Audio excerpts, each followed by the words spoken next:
What's up, ladies and gentlemen? Welcome to episode 90 of the SpawnCast. Have a whole bunch of people here with me tonight. Our new guest tonight is Nintendo Prime. How are you doing tonight? I'm doing all right. It's been a long day. Good to hear. Good to hear. And then we have OJ, Player Essence as usual. What's going on, man? I'm here. Here. And then we have Sean, RGT85, ready to go on vacation, but sticking with us one more night.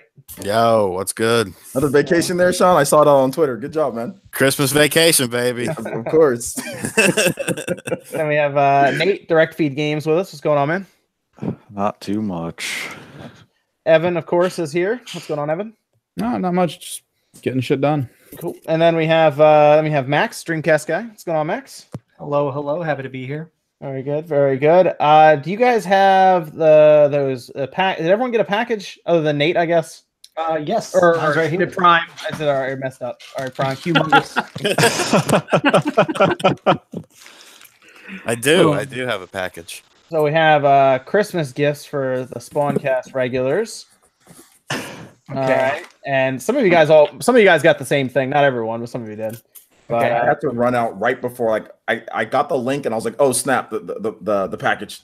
So did you get it? I literally dashed 40 yards, like freaking Usain Bolt to the freaking thing so I can get back in time. All right, I guess you guys can open your packages then if you want to see what you got. It's gonna be a live unboxing. You better smash that like button. A group unboxing. Yo, look at this guy.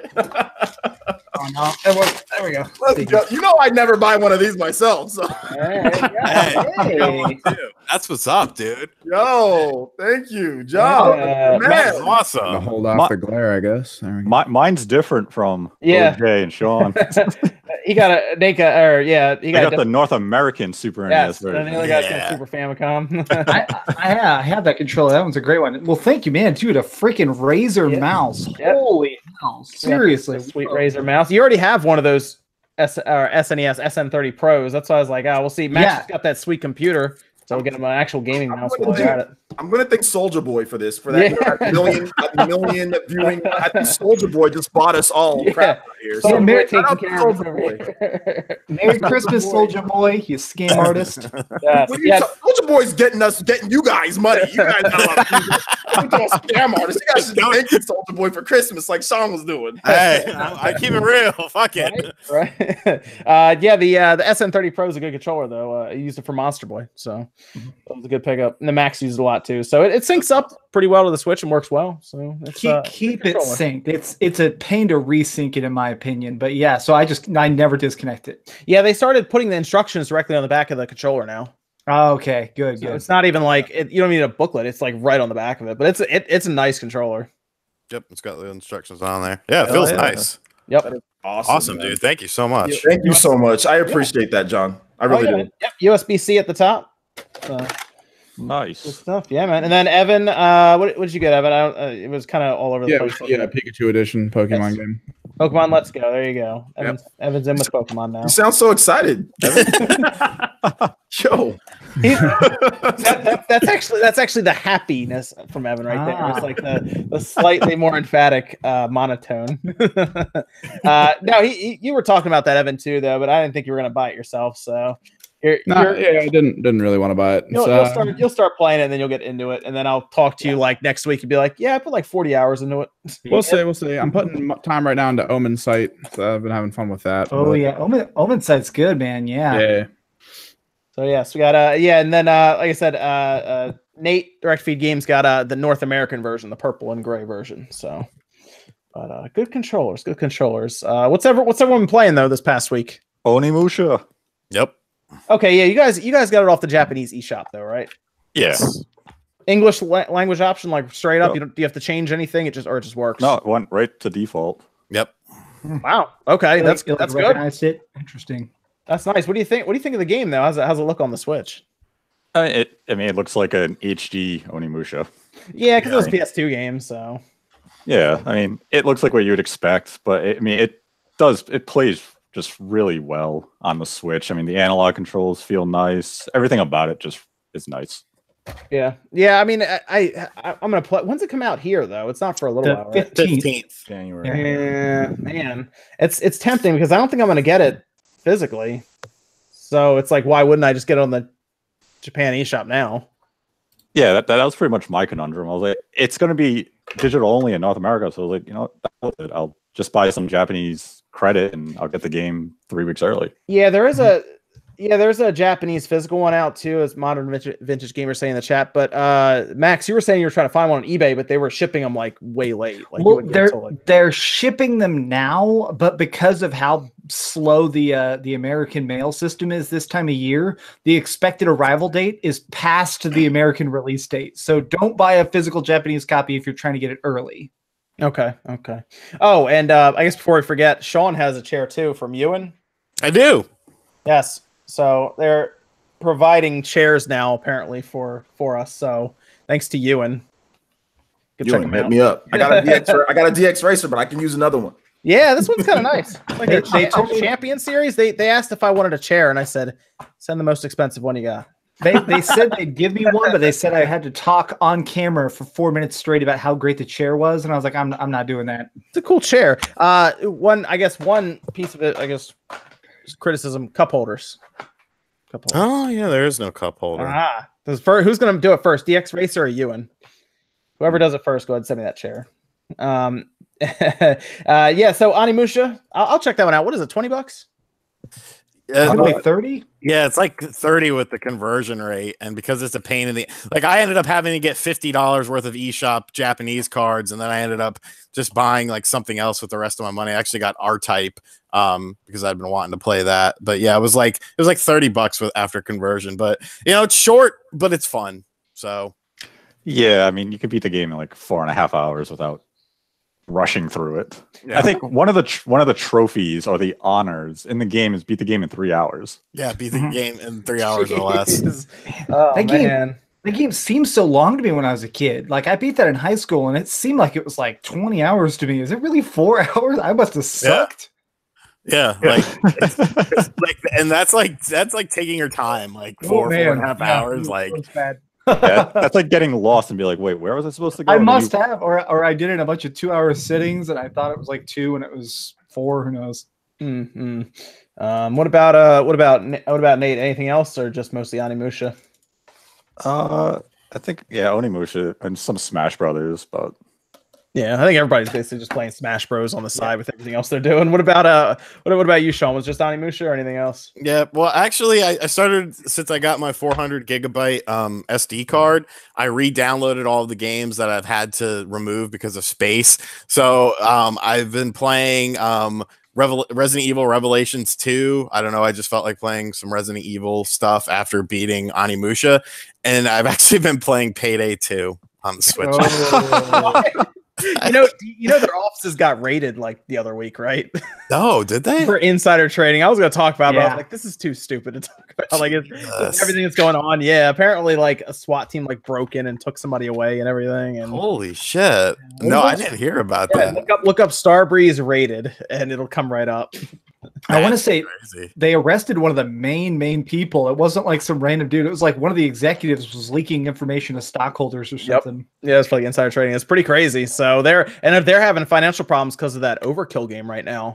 Mm-hmm. So people are really worried about Psychonauts 2. Mm-hmm. Because I believe they have some hand in that, whether they're publishing or they're helping to fund it. But they're in some financial trouble right now, so it's going to be interesting to see if that happens. I forgot about the Overkill game. I forgot about that. I was just surprised that people are still playing it online. Really? Like because you have to pay for online, right? There for that one, yeah. Yeah, but there were still people playing it. Like I had no trouble linking up with people. Interesting. Okay. Very cool. What about our guest, Nintendo Prime? What have you been playing this week? A lot of Smash Bros. Online, surprisingly. Found a new main, so that's interesting. First main change for me in 3 games. Okay. And you gonna say who a lot of Let's Go. No, it was no, it's Young Link. Okay. And then I've also been playing a lot of Let's Go Eevee lately because finally got a new capture card in. So I'm working on my really super late review of that game. Mm-hmm. So having to put in a lot of hours the past week on that. That's about it right now. Cool. No, it sounds good. Sounds good. What about OJ? I know you've been doing a lot of Smash. Anything else? Smash Brothers has been very, very frustrated at times, but then also playing a lot. Elite Smash is weird. Freaking, you're in Elite Smash, and all of a sudden you're not in Elite Smash because the point balance goes up. I hate that so much. Gosh, dude, I'm like, okay, I got Crom in Elite Smash, got all these different characters. My Sheik went out of Elite Smash, so like you got to keep it up, and it's just like, ugh. But anyway, so yeah, I've been trying to get back Crom to Elite Smash. I did a lot of Inklings in Elite Smash, so that's been going good. Inklings are really good. They're super, super good in the game, but they're not like broken. So just been testing out more of just trying to actually like lab and get better in Smash Brothers. Been looking at a lot of different tech. Just been playing a lot of matches. Just been playing a lot of online. Ran into some good players. Ran into some tournament players. Not going to say their names because I don't want to name drop them, but ran into some tournament players and had some good matches against them, and it was fun. So yeah. Okay, very nice, very nice. What about Evan? What have you been up to? I mean, mostly Smash for myself, but then went to my buddy's house, and between all of us, we played Mario Party and Mario Kart for just like a couple days. It was fun. How'd Mario Party do in that kind of environment? As a group situation, it was an awesome game. Yeah, definitely by yourself, still just like a do not get it type thing. But if you got people coming over, definitely. No, even the single Joy-Con thing works fine. Like for everybody, just have one and play. Okay. I guess that makes it easier because you technically just need 2 sets for 4 players then. So yeah. Actually, did you guys try the? Oh, you only had 1 copy. I was asking if you tried the 2-screen thing where you guys have like 2 switches near each other. And yeah, we only had the 1 switch on hand. Technically, we had 2 copies. We just didn't have the other one on. Okay. I still have yet to try that. Where you have the 2 systems next to each other. You can do stuff between the screens. I haven't tried that yet. Maybe at a convention or something when everyone has a Switch, we can try it. Yeah, maybe. We'll see. What about Max? We've been up to. I've been beating a bunch of stuff. I did all the Spider-Man DLC, and that was really good. It really sets up a sequel. I actually, now that I finished the DLC, I think we're going to get a Spider-Man 2 fast. It really seems like they set up the whole universe. It seems like they're really ready for that sequel. So I was waiting for all the DLC to come out to see if it was all worth buying, and then I was going to probably buy it and play through it. It is. The big problem is it's pretty short. I mean, you could knock it out in an afternoon very easily. Even though it's $25 DLC, you can do all of it in about 5 hours. Okay. It's good though. And then the other thing I beat is I finally beat Tacoma. Does anybody even know what Tacoma is? It's like one of those interactive movie games. Isn't that a state? I thought it was a truck. Or not a state, a city. Washington. I think that's something too. Tacoma though, it's a game where you're on a space station basically, and everybody's dead, and there's like you're watching an interactive replay. You're basically walking around and seeing all these like skeletons walk around and talk to each other in the last 48 hours that they're alive on the space station, and you see the oxygen failing, and they're trying to build an escape pod. And even though it's just an interactive movie, holy heck, did I actually really dig it. Normally I don't like those, but it was really good. Okay. You can basically like whenever everybody has like these basically like 3D displays. It's like a laptop that they could pull up in front of them. And whenever one of the people pulled it up, you can like freeze time and actually read what's on their screen. And you see people like trying to like write emails to their loved ones to say goodbye and stuff. It was really good, really good. And I think it's like $10. It's really cheap. Okay. What system was that on? I put it on PS4. Okay. And it's on everything. I actually think that originally part of the reason that it really killed its own hype is that I think that they had one of those 1-year exclusive deals where it had to be on Xbox for a year. And so, of course, that killed the launch hype pretty bad. So it was good, though. Okay. I started playing Persona again, 5, because everyone started talking about it again with all the news going around. So I felt the need to start that back up. So restarted and starting from the beginning. And then I played Smash and then Skater XL, Sean. I did play some of that. How is that? You know what? It's interesting. It's a early access game on Steam. It's $20 to get in, and it's very much an early access game. There's not a ton to do. It is very similar to Skate, but it's actually, I guess it's technically a bit more complicated to a degree because the 2 analog sticks control either your left foot or your right foot when you're skating around. So to like do a kick flip, the right stick will kick the board up when you pop it, and then the left stick you'll flick your foot left or right or up and down. And it's kind of neat actually. It works fairly well. So I've been kind of messing around with it, but you just basically have like a little park you can skate in, and then that's about it right now. They don't have much else going on. Oh, okay. Yeah, they tell you before you buy. They're like, "This is an early access game. We have a park you can skate around in. Would you like to buy it?" So I was like, yeah, sure, I'll buy it just because it's $20, and I want another Skate game, and EA won't give us Skate 4. Of course not. Yeah, no. It's so weird to me because I feel like they could monetize it with tons of microtransactions with where their mindset is right now. A virtual skate shop. Like, it seems so easy to just keep charging people for like graphics and stuff. Yeah, exactly. Is especially because customizing your board and customizing your clothes in those games is such a big deal. I mean, hell, they could be really evil and even sell parts of the soundtrack in the game. All right, you get these 25 songs, and if you want, cents for extras, because people do it. I mean, they could do it. If it was cosmetic stuff, it would still be really annoying, but I would live with it just to have Skate 4 exist. Well, do you guys think, though, is there really a market for like the skate? I mean, because it just seems like the skater culture and everything is just not as hype as it used to be. Tony Hawk isn't in the news as much as and like just like, I don't know. I'm a big skating fan. I mean, I always watch the X Games like with skateboarding. I used to skate myself, but I mean, do you guys think that maybe that's the reason why? If they were smart, they would go get Tony Hawk for Skate 4's cover as well. Well, I think a big thing is there's no competition right now. Since everybody else quit, the first person that comes out and does it right, I think that there will only be one more big one. Like, you're dead right, OJ, that the casual skater scene that loved those games just doesn't exist anymore. So I think they could get Skate 4 could probably sell 10 million copies, and then we'll just never see another skate game. I think it could work. I would like to think it could as well. I know what do you call it? Oh yeah, Session. That actually kickstarted to 163,000 Canadian dollars. Whoa. So, that's like $20 in America. Yeah. Right? And of course, we saw that at Xbox's E3 even. Yeah. That was one of their like featured games. Yeah. Like, what is this? And then I was like, oh, it's garbage. And I was we thought it was, I didn't like it. I actually played that on the channel way back in the day. I didn't like it as much. I actually think Skater XL controls better. But still, like, it was to the point where people were willing to crowdsource it to that degree. So I think they'd have to have somebody who's well known to be on the front cover, but EA could get Tony Hawk and just slap him on the front if they really needed to. I don't really know what's an up-and-coming skateboarder. Listen, I can't think of anybody. Anytime that I think of skateboard, I'm like, oh yeah, you guys remember Cream Campbell? Or you guys remember the Ghetto Bird, baby, the Ghetto Bird. What about Rodney Mullen?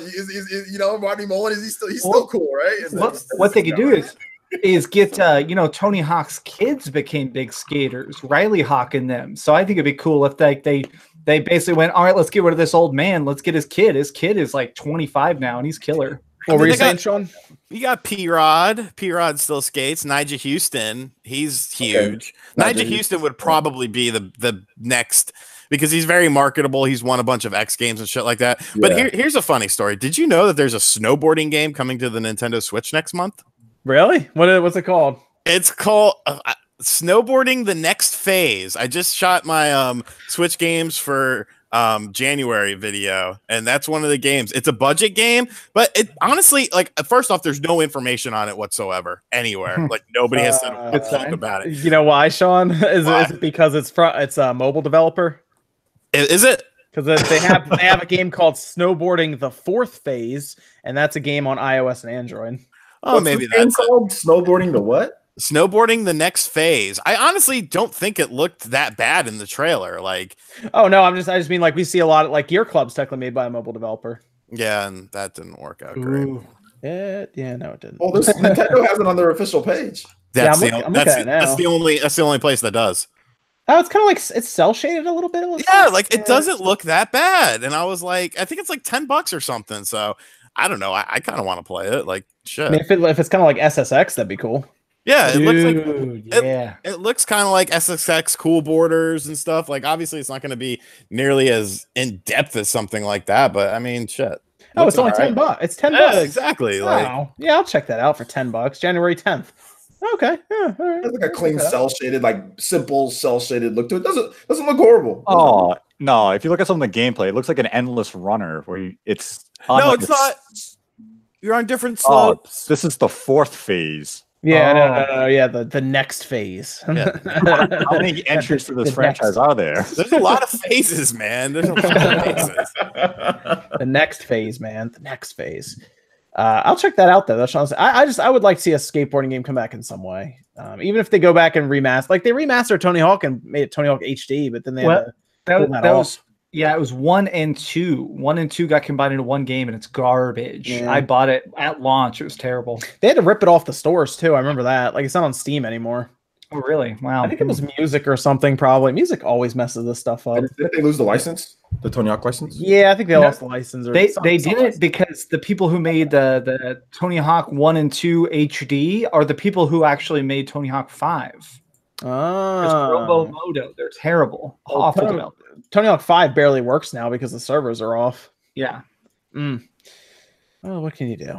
What can you do? So, Sean, you wanna tell me what's going on with Soulja Boy here while we get into some of the topics? Man, he made a boo boo today. Pretty big boo boo. It's fine. He deleted it. It's fine. Yeah, right. It never happened. It's funny because people are now retweeting a tweet from him from like 2013. Yeah, I saw that. Like, people that delete shit or bitches or something like that. But yeah, he just went on this tirade, calling YouTubers, a derogatory slur. He said that he's not afraid of Nintendo. Nintendo's not going to do anything, et cetera, et cetera. And it's just like, I'm so over talking about you, but like, damn, literally, like, you're talking about two things that, I'm a YouTuber. Like, it's a bad situation. Like, I don't care about his systems anymore. I'm not going to talk about his next new system unless it's actually something built from the ground up. But like, that's just got to be a PR nightmare. And, he's a 27-year-old, 26, 27. Obviously, he's been around hip hop culture. 28. Yeah. He's been around hip hop culture his whole life, since he was, a teenager to now. But like, you gotta figure that, a part of hip hop culture, a lot of the artists that sort of transcend hip hop, the ones that, get movie deals, the ones that have brands and stuff like that, they sort of understand what PR is good and what PR is not good. Like, they still say shit that's off the cuff.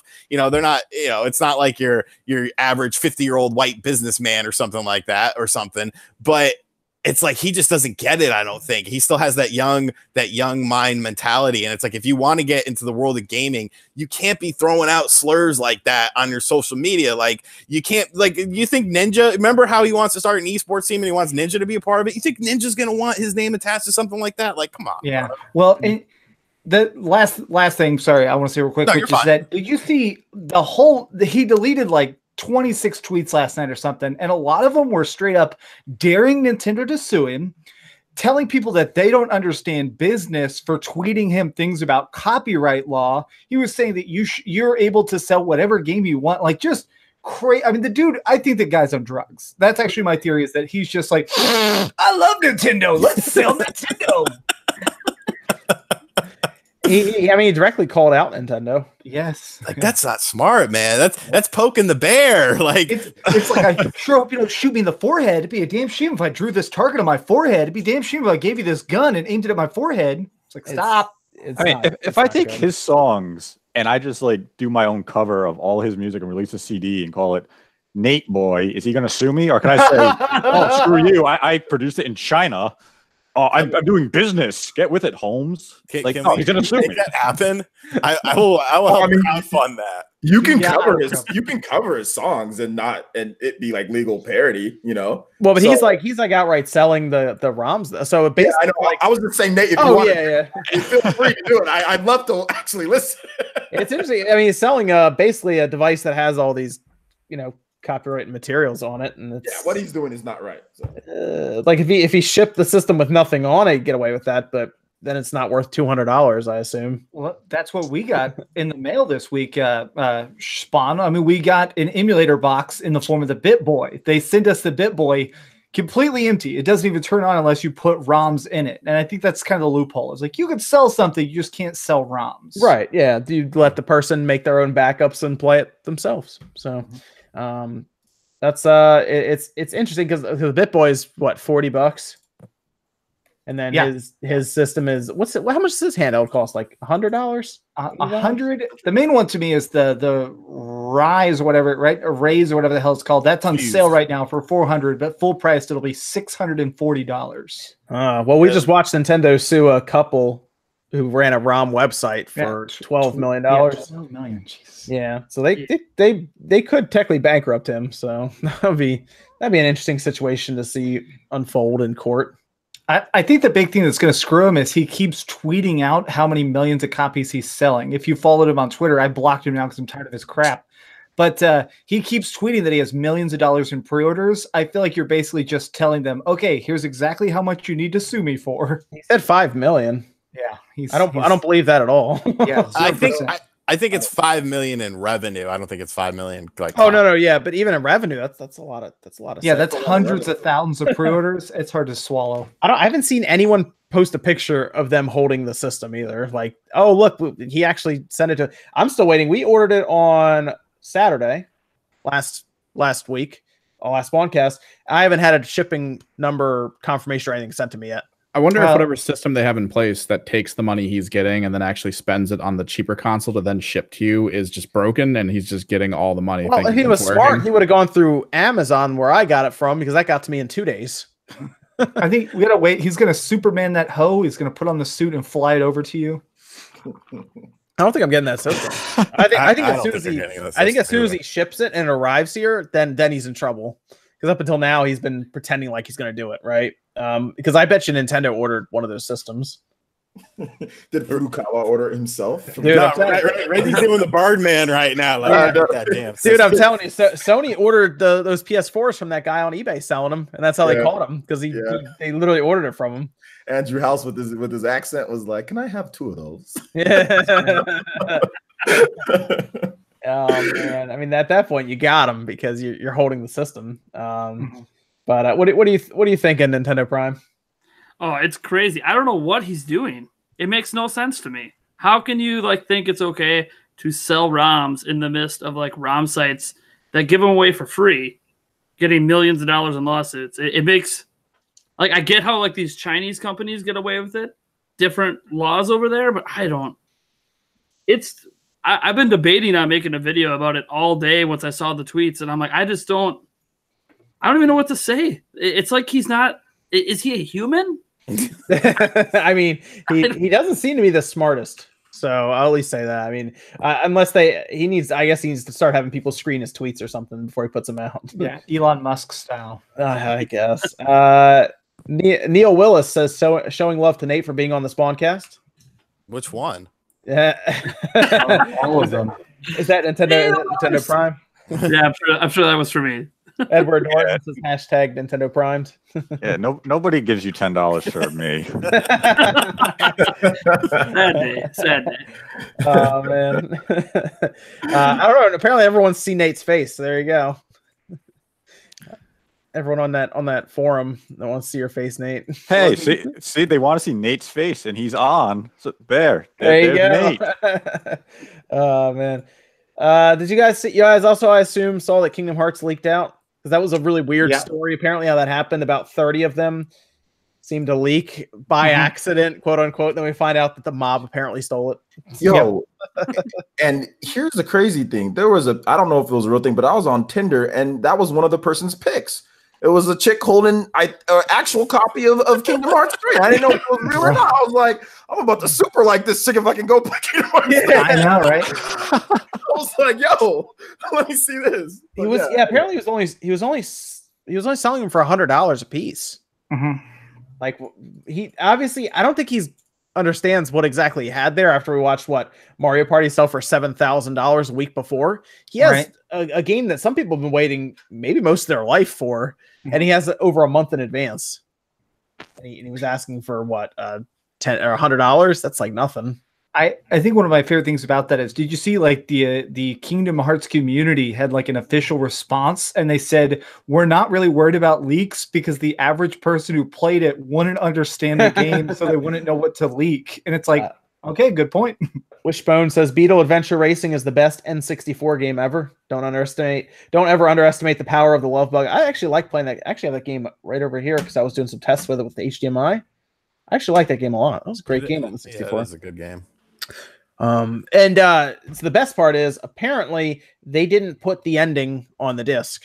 Yeah. Well, I read an extended thing where apparently the ending is there, but there's a huge after credits movie that's not on there. So yeah. So the epilogue or whatever isn't on there. So you have to download that. I assume in a day one patch. And that's what, of course, everybody's been waiting since 2005, since the second one came out, I guess, has been waiting for. But I mean, other ones have come out, but for the next numbered one, this is it here. So it was so weird to see that, though. It's so early to just leak out. Yeah, get out there. I'm sure a lot of people are probably fired or in a lot of trouble for even like that. The fact that was even able to happen. Some heads are rolling. Oh yeah, they have to figure out what happened. I don't know if somebody worked there and they left them outside the door or something that night, or they turned extra hard going around a corner with the truck.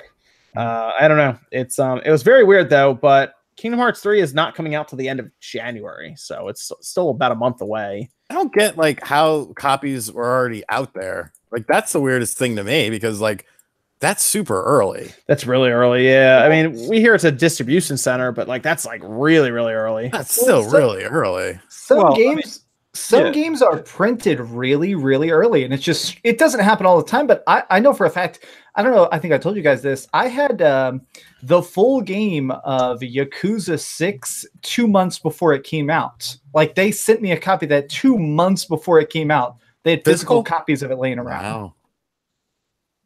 Because they were sending reviews out for that really early. I think they just finished that game really early because Judgment released now in Japan. I don't know if you saw that, Max.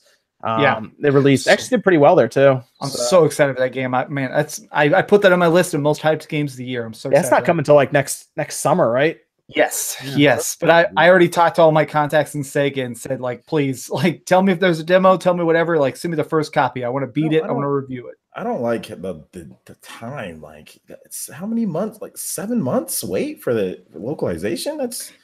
So because this one's actually voice acted, and weirdly enough, are you into Yakuza very much? Usually we have to wait a full year and a half. So this that's also stupid. I can't stand that. So it's half the time. So I normally that wait sucks, but I'm not a big deal since the Yakuza community is good about not leaking anything.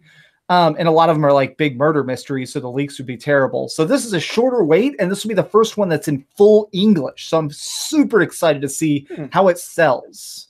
Okay. I think it'll do good. So do I. Oh my gosh. I really dislike the anyway, it's something that I complain about. I mean, we deal with that with like Dragon Quest and other games too. Like we're still waiting for the Secret of Mana collection over here. Yeah, it's just like the like longest waits for some of these like really cool games. I mean, that Judgment game, it looks pretty dope. I'm ready to watch somebody else play it. That's what I'm ready to do. I'll make videos just for you, OJ. I'll make videos, and each one when it's uploaded, it'll be called "Only OJ Watches This."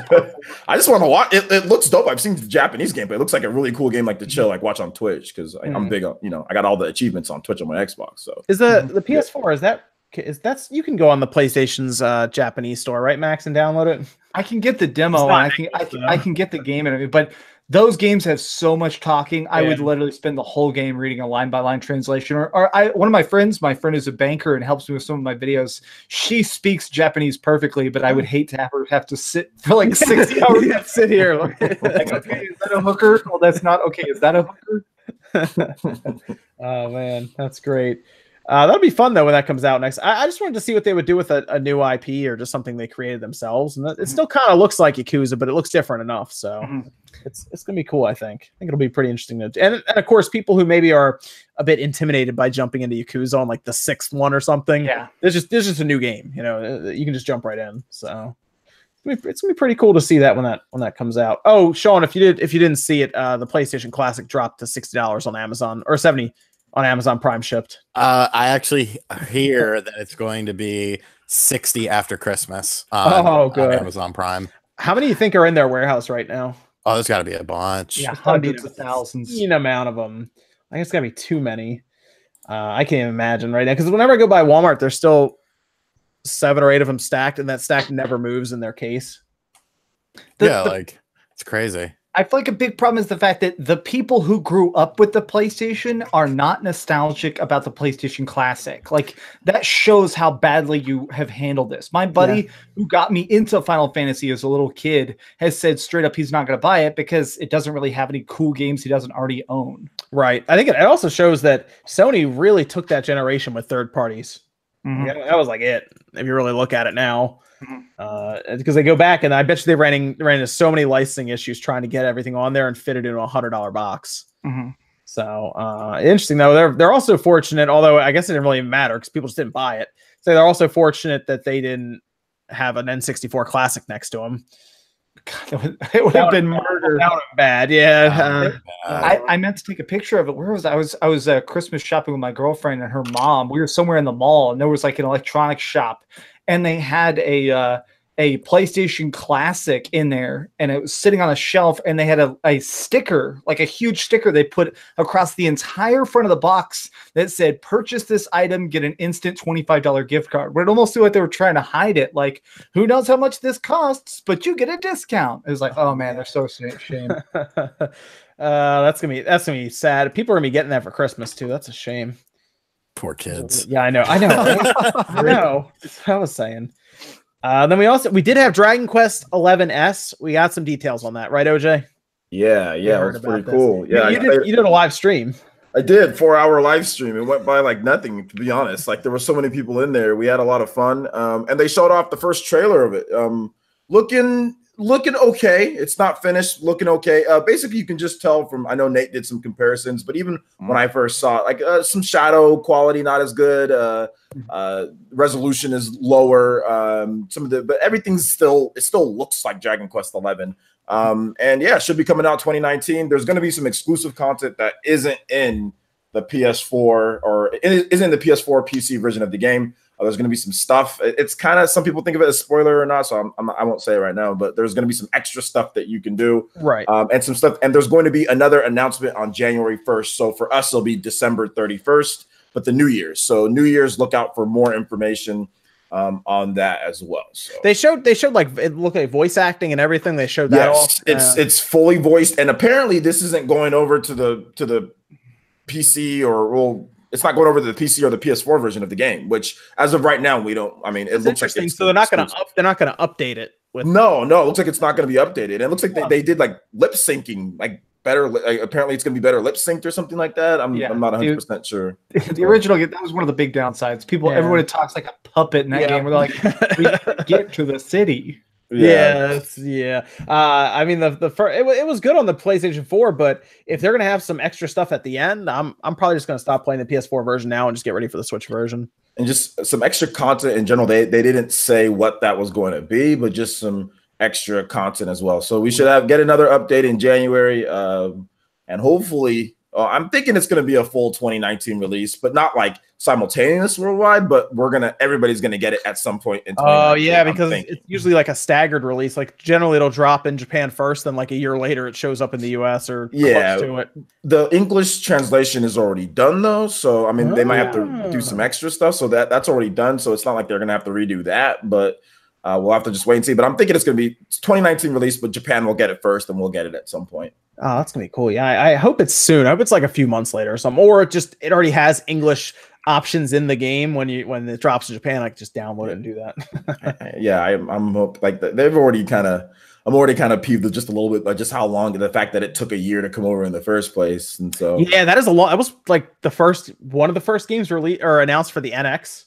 Back in the day? Yeah, it's not even out yet. So they're taking their time. And then I don't know, it just seems like to me they always talk about wanting to make it more popular in the West, want to make it more popular in the West, and then they do the bare minimum to make it more popular in the West. It came out at a bad time too. It got run over by Spider-Man on the PS4 when it got it got steamrolled. It got destroyed. So, and then like I said, waiting so long for the localizations and there's just certain things that they do that just, to me, that it doesn't seem like they're trying to. And then they don't even bring over Dragon Quest 10. There's no Dragon Quest 10, so. Yeah, they didn't bring over the 3DS version either. Dragon Quest. No 3DS version either. So they want to make it more popular than they do almost like the bare minimum to make it more popular. That version looked cool because it had like that kind of that 16-bit look to it, which was really neat looking. Oh man, that would have been fun to have over here. Yeah, I would have bought both. Oh, definitely. I would have checked it out. Yeah, there was that code you can get. There was the code you can get and send it between the two. Yeah, and then pass your save files back and forth. Yeah, that was so cool. Man, I wish they had done that. Well, and remember there was that special edition. It's the only special edition like it that's ever existed, where it actually, in the super special edition, it had the 3DS and the PS4 version in one box. That's so trippy. Yeah, it was really weird to see that. It was like this weird cross, like not really cross play, but cross save thing. It was just so odd, but I mean, it did well in Japan and everything. Even that collection did pretty well. So it's kind of cool to see. I mean, has anyone? I know you played it, Max. Dragon Quest 11. OG, you said you played a little bit. Has anyone else played any Dragon Quest 11? I played 20, 30 hours of it. Okay. So, Okay. Yeah, I was well into it, but there's still a lot more, obviously, that I haven't played. I think it took me about 60 or 70 to finish the game, and then there's end game after that. Like you think you're done, and then you realize you're like 70% done when you beat the game. There's a whole end game to it, which is crazy. But I'm gonna get it on the Switch just because I like the game a lot, and I want to see what extra content they add. But has anyone else played it or anything? Whether it's Sean or Nate? Okay. I'll be curious, Sean, because you're probably gonna get it when it comes out on the Switch. Yeah, I'll get it. I enjoyed Dragon Quest games. I don't know. I never got around to playing that one yet. If you talk to just Sean, if you want, talk to Square Enix. They were giving out a lot of copies of it on PS4. So if you want a chance to take a crack at it before it comes out, it's good, man. All right, cool. It's a fun game. It's an RPG because it's like a seriously just like a JRPG. You could actually kind of just play it while you're watching TV or something. You could technically do that, especially if you want to grind and get stronger in the game too. Okay.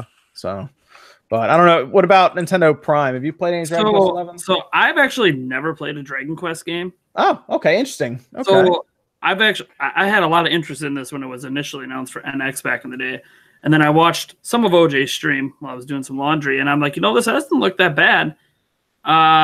It's just like a good game to start for Dragon Quest. Like if you never played it. Oh yeah, you can start with 11. Absolutely. Okay. Yeah, I actually liked it a lot. I really only played the Dragon Warrior on the NES way back when. Then what they did was they did Dragon Quest 3 on the Super Nintendo and then 6 on the Super Nintendo in Japan. I remember those never came over, but you can get translations of them. But then I played 8 on the PS2, and that was like the last one I played before this one. And it was fine. You can just jump right in. It's like its own story. Awesome. That's what I want to hear because I always get worried when you have like these long running series. Sometimes you can't just jump right in. That's my issue with like Kingdom Hearts 3 is I didn't play 1 and 2. I only played like the 1.5 remix or whatever. And I'm afraid to like jump into 3 when I don't really know what's going on. Yeah, that's the fun part. Yeah, that's what a lot of people do. A lot of people are like that. You could probably go watch like a YouTube video that catches you up at least on the story up to that point if you really want to do it. But going confused as hell. That's what I'm doing, dude. Like when I was a kid, I had no idea what Chrono Trigger and all these games went. I was confused, but I just played it. It was fun. I'm going in confused as hell and leaving confused and just thumbs up. It was a good game. So that's what I'm doing with Kingdom Hearts 3. I don't want to know. Oh man. That's great. Yeah, that'll be interesting when that comes out and everything. I'll be curious to see how many people actually understand it and how many people pretend like they understand it. I'm gonna be pretending. I won't know what's going on now. Oh, that was good. Oh, there's Mickey. That's about it. Yeah. Hey, there's Mickey. Yeah. I know that. Right? Yeah. Okay. I do know Mickey was awesome in the second one, if I remember right. He's pretty cool. Yeah, Goth Mickey. He's hardcore. Oh, jeez. And then we had okay, so I know everybody looked at the NPDs because everybody talked about it on Twitter. Because we got more information about Smash as well, which we'll go over. But the NPDs were pretty straightforward. It was mostly Red Dead and Call of Duty at the top, as we kind of expected. And then you had Battlefield and Fallout, which neither of those two games in their opening months or opening weeks could top an NPD. Battlefield seems to be in trouble, by the way, Max. Yeah, real bad. Man, I cannot believe how bad that tanked. Which means that somebody is going to get an eShop gift card. Yeah, a bet's a bet. Yeah. Yes, because Call of Duty, I think, is going to come out on top of that. Man, I'm still amazed. Did you see Battlefield 5 had another controversy? The people who bought it were like trying to get used to it. They decided to completely rebalance weapon damage with a huge patch recently. So every weapon did like 80% less damage. Yep. So everybody had to shoot and shoot and shoot. And so it just became like laser tag, and like the few people who actually bought it all quit. It's just, then there's I don't know if you heard about that, Max. There's microtransactions coming to Battlefield. It appears to be January 18th because there's currency cards being sold now online. Super. Yep, that's gonna. I think that'll go over really well with everybody, right? Yeah, with both the people who are still playing. Yeah. Will be mad. Wait a minute, hold up. They're adding but didn't they like tout how there's no microtransactions? Right. Well, that was like one of the selling points of the game. I think they're doing that stupid thing that I despise, where they say no loot crates, And that's like the weird thing is they always phrase it. It's like, well, there won't be loot crates, and later on they sell you skins one by one. You know? Okay. What, yeah, is this is this just not like? Is this like DLC that you can just buy, or is it like never ending like where you can just buy it and keep buying it? Is it that or what? Knowing EA and having played the last like 5 Battlefields, I think it's going to be option B. It's going to be something that you just buy and buy and buy. It is a bottomless pit.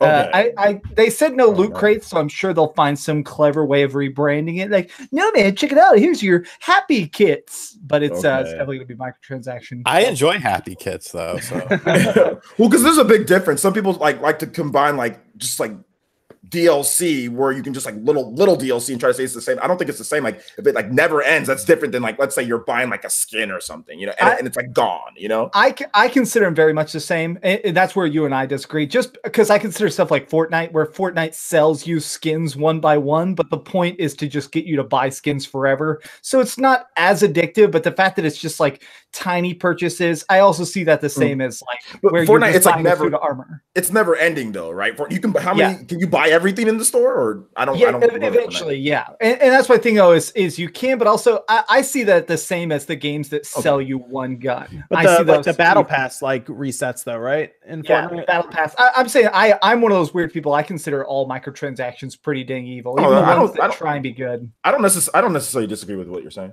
Yeah. So it's Battlefield's in trouble. And then Fallout, of course, isn't. I'm wondering if Fallout's going to be around early next year, or if that thing's just going to fall off completely. That development team is set to be there for years. The people who are working on it now are locked in for the long haul. They're not.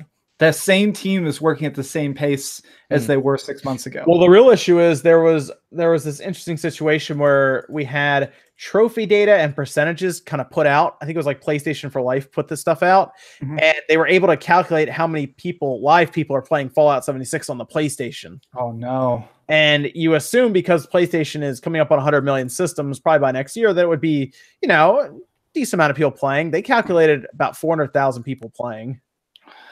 Wait, 400,000? Yeah, is what they calculated for Fallout 76. It's not bad, is it? Yeah, that's pretty decent. I mean, you got to think at its peak, PUBG at its peak last year when it was the biggest game in the world was about 1 million. So this is half the size of that. It's not terrible, but the fact that it's probably fallen off a cliff, especially because data miners found all that evidence that they're about to come out with microtransactions in that, which are going to be called lunchboxes. Yeah, I heard about that. I heard there was lunch boxes. Yeah, what the hell is that? And apparently, there's going to be the option of you can get atoms by doing quests and stuff, which you can use on the microtransaction cosmetics. But there's going to be a separate thing that are called lunch boxes, where you spend money and you get these boxes that when you open it up will give you random skins, which are just cosmetic. But also, some of the data mine stuff apparently points to like some sort of buff, like a pill you can take that'll increase experience points by 200% for 2 hours. But we don't know, are those going to be server wide? Are they your team? Are they just one player? Do you log out and they still exist? So we don't know. Oh, real quick, Max, you were talking about PUBG's count. That was their concurrent amount. This is like 400,000 sales for Fallout, like completely on the. I see what you're saying. Oh, yeah, well, I double check that. It's still not abysmal, but yeah, that is not a healthy number. Are we talking about concurrent players, or are we talking about sales? Just sales. Sales. They're calculating how many people signed in and earned a trophy of some kind against people that didn't earn the trophy that are playing, and that tells us, I guess, how many people have just signed in altogether rather than concurrent. 400,000 is not good for that. Yeah, it's not. My God. Yeah, they're not telling us, and there's probably a reason why they're not telling us about sales. Because if you notice, a lot of places are telling us about sales right now. Yeah, not Fallout. They're very quiet. They're actually dropping the game to $30 to $40 and just hoping. So I still have my PS4 copy factory sealed.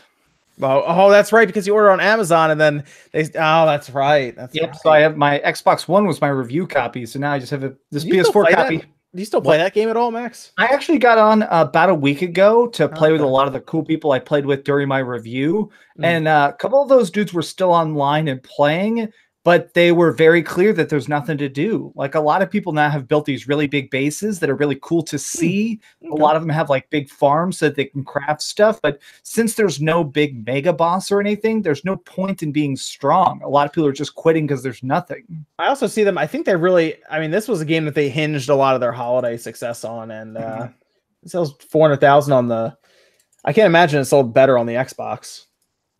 Yeah, definitely not. So that's not good for a big franchise like that. That's very odd, because if that was Fallout 5 and it was like the whole thing, you know, people would have flocked to it and bought tons of copies. But I mean, I will say, I mean, with these MMOs, you know, like a lot of it is microtransactions. If you can get a dedicated base of 100,000 people, maybe, or 75,000 people who buy like $10 worth of microtransactions a month, you're gonna make. Did you see some of those microtransactions they have right now? Yeah, some of them are 20 bucks and stuff. They have a Christmas outfits.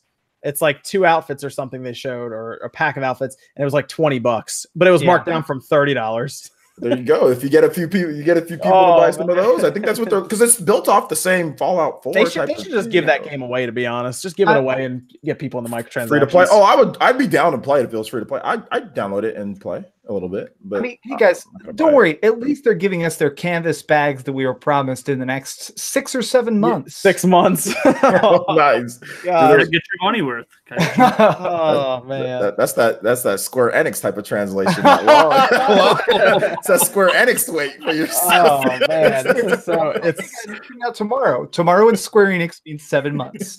Well, Square Enix was helping them out with the bags. Well, let me talk about the systems that did. All the systems actually did well. Every one of the systems sold over 1.3 million units. Seemed that the PS4 and the Switch shared the number 1 spot, depending on if you went with revenue, which was the Switch, or units, which was the PlayStation 4. But the Xbox One got over 1.3 million, which was, I think, a big deal for them, because they've been struggling in MPDs. They have, or just sales in the Americas compared to the other 2 systems. But it was a big month for all of them. But we did get, again, they put this all out there ahead of the MPD for December, that Smash Bros. Has sold 5 million copies worldwide in its first 3 days. Jesus. Which is an obscene amount, because God of War did 3 million, and then Spider-Man did, I think, 3.3 million in that same time frame. I think I directly owe OJ an apology. I think OJ told me that it would be a big hit this holiday, and I think my exact quote was, I don't think that that's a system mover. I think I told him that I can't imagine it selling crazy units, and he told me probably about 5 million, and here he is. All right, let me drink my apology tea. No need to apologize, but yeah, man, Smash is huge just because the 74 characters, you know, just like the biggest Smash Brothers game yet.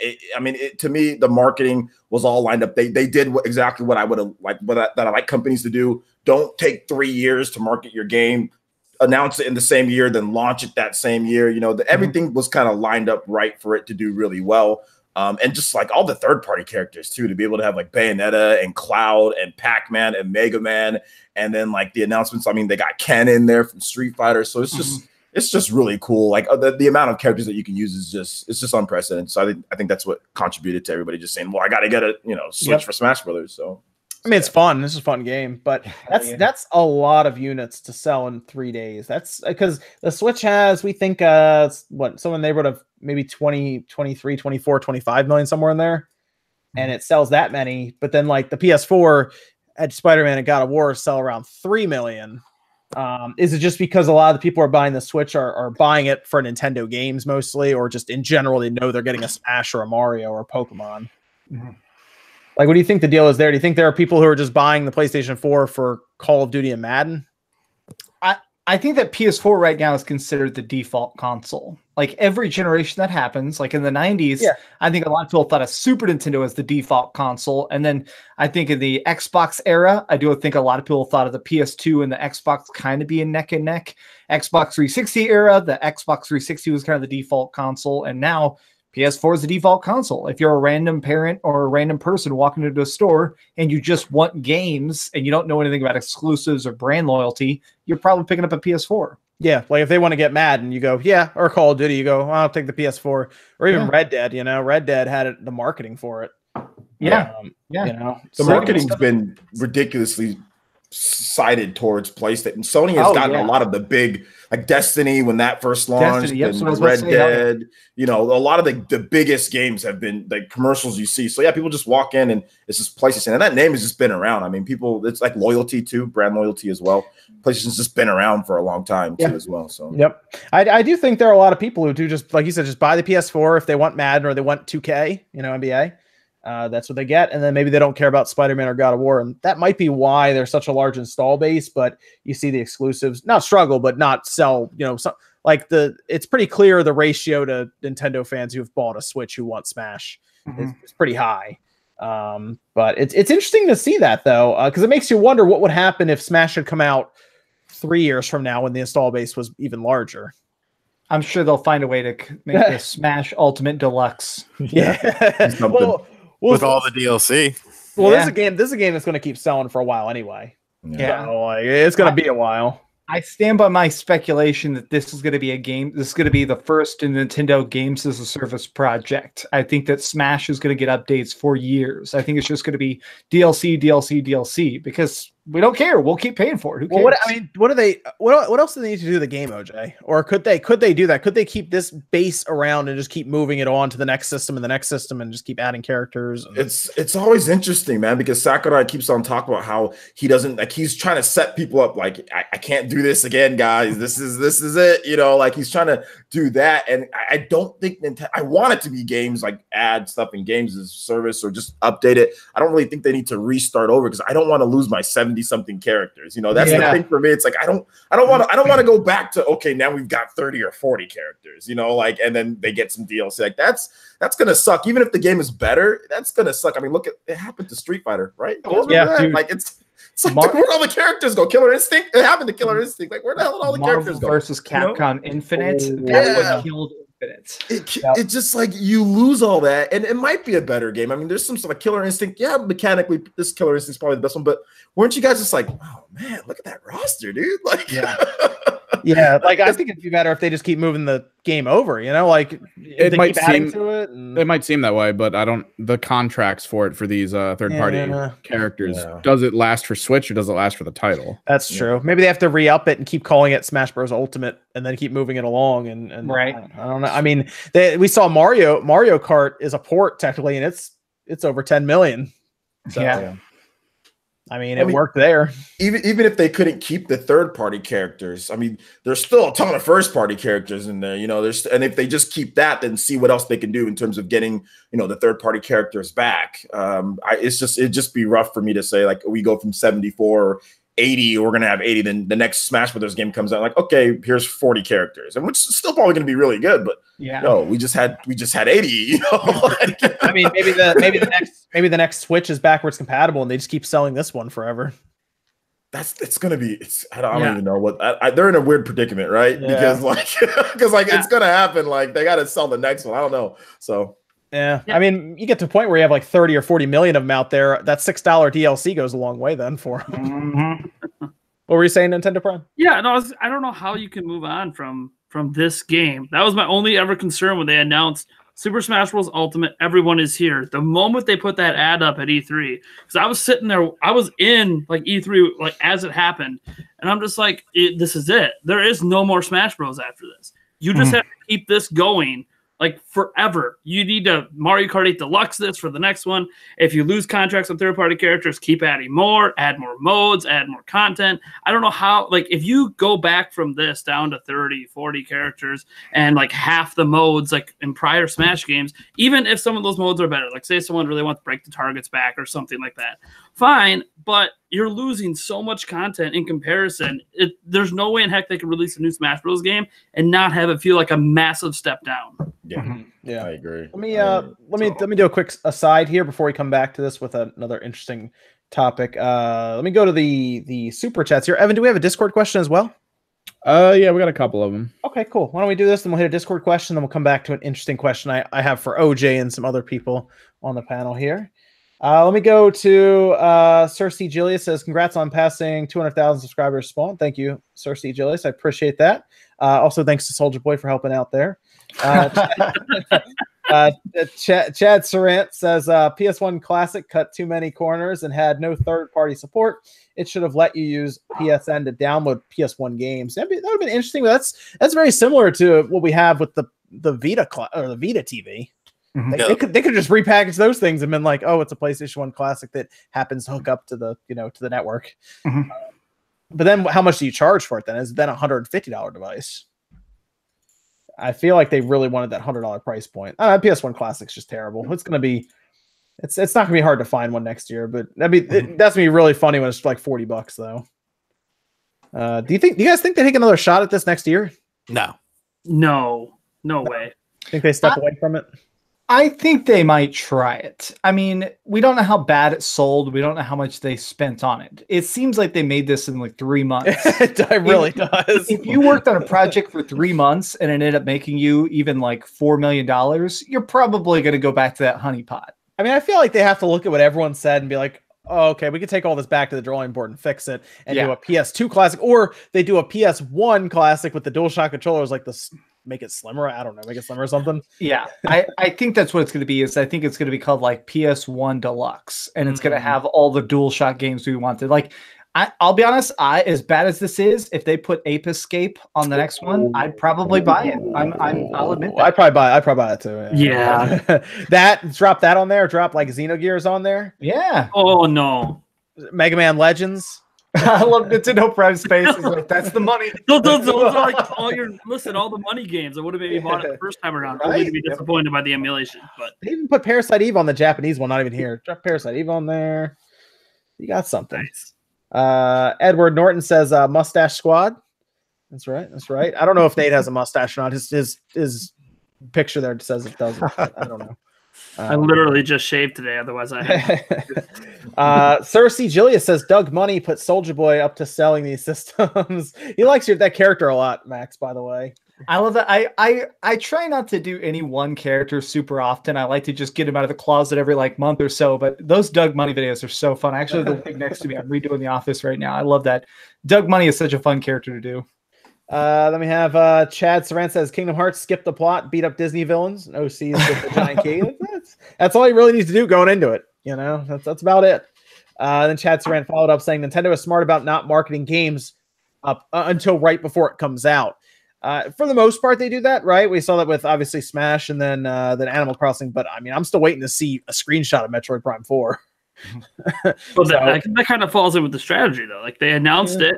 And now we ain't talking about it till that's true. That's true. They're gonna. You're right. They're gonna talk about that and bring it probably in the same year. For sure. I like the fact that they're not talking. I mean, if you're gonna announce it early, don't sit there and bombard us with stuff for like 3 years. I don't want to see it like at 10 E3s. Wild us, please. Yes, please. God, please don't Breath of the Wild us. Please. Well, we still think that Retro Studio Star Fox project is coming at some point. Maybe that's waiting for the same year, like a Smash Bros. Reveal and then release. I feel like that's the new hotness. Like part of the reason my most excited game for next year is actually The Outer Worlds, and it's partially because this amazing giant space exploration game just dropped on our lap. If I'd seen a screenshot or a title card 6 months ago, it wouldn't be as exciting as here's this huge game and it's done. Right. Yeah. Then we have Chief Tama saying, if one purchased Fallout 76 in the year of 2018, they will receive Fallout New Vegas, and Fallout Tactics via digital code. Oh, okay. There's more incentive trying to get you to buy it, I guess, if you get all that stuff in digital code. Fallout New Vegas and Fallout Tactics. Okay. Cyber Knight says opinions on Dragon Ball FighterZ being banned from Evo because of legal issues with from Toei. Also, much love and respect of all of you guys. Happy holidays. Yeah, that game just got dropped from Anime Ascension.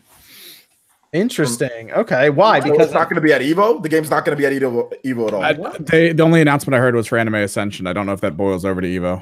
That was probably the most popular game to watch, right? Yes, by far, wasn't it? OJ knows the numbers better than I do, I bet. But wasn't that like enormously the most popular?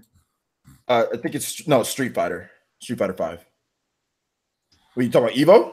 Yeah, Dragon Ball FighterZ. Evo last year. I thought Dragon Ball FighterZ was the biggest game. It had some Twitch thing that happened where it was like the most viewed thing on Twitch. I thought it was Street Fighter 5, but I'm not, because like Capcom pays a lot of money to get it at the very prime position. It's at the very end, and it's at the night, and like it's there. So I mean, and it was also on TV. Street Fighter 5 was on TV as well. So here we go. Evo 18 viewership makes Dragon Ball FighterZ most watched Evo game ever. That's what it says. Okay, my bad on that one. That was Sonic Fox and G01.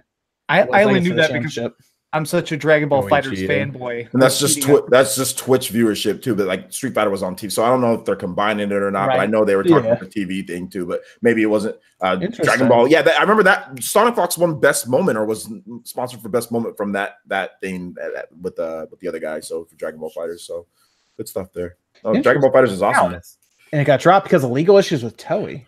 Is that what you're saying? Is that what it was saying, Evan? I'm looking at it right now. Yeah, well, it looks like it got dropped from another event, and people are suspecting it's about to be dropped from Evo. Yeah, it was Anime Ascension, which was announced by Arxis. Actually, Arxis brought it up on their Twitter feed about it. And interesting. I haven't heard anything specifically about Evo, but I mean, or is it also is there an Evo Japan? That's a separate event. Yeah, there is a separate event, Evo Japan. Yeah.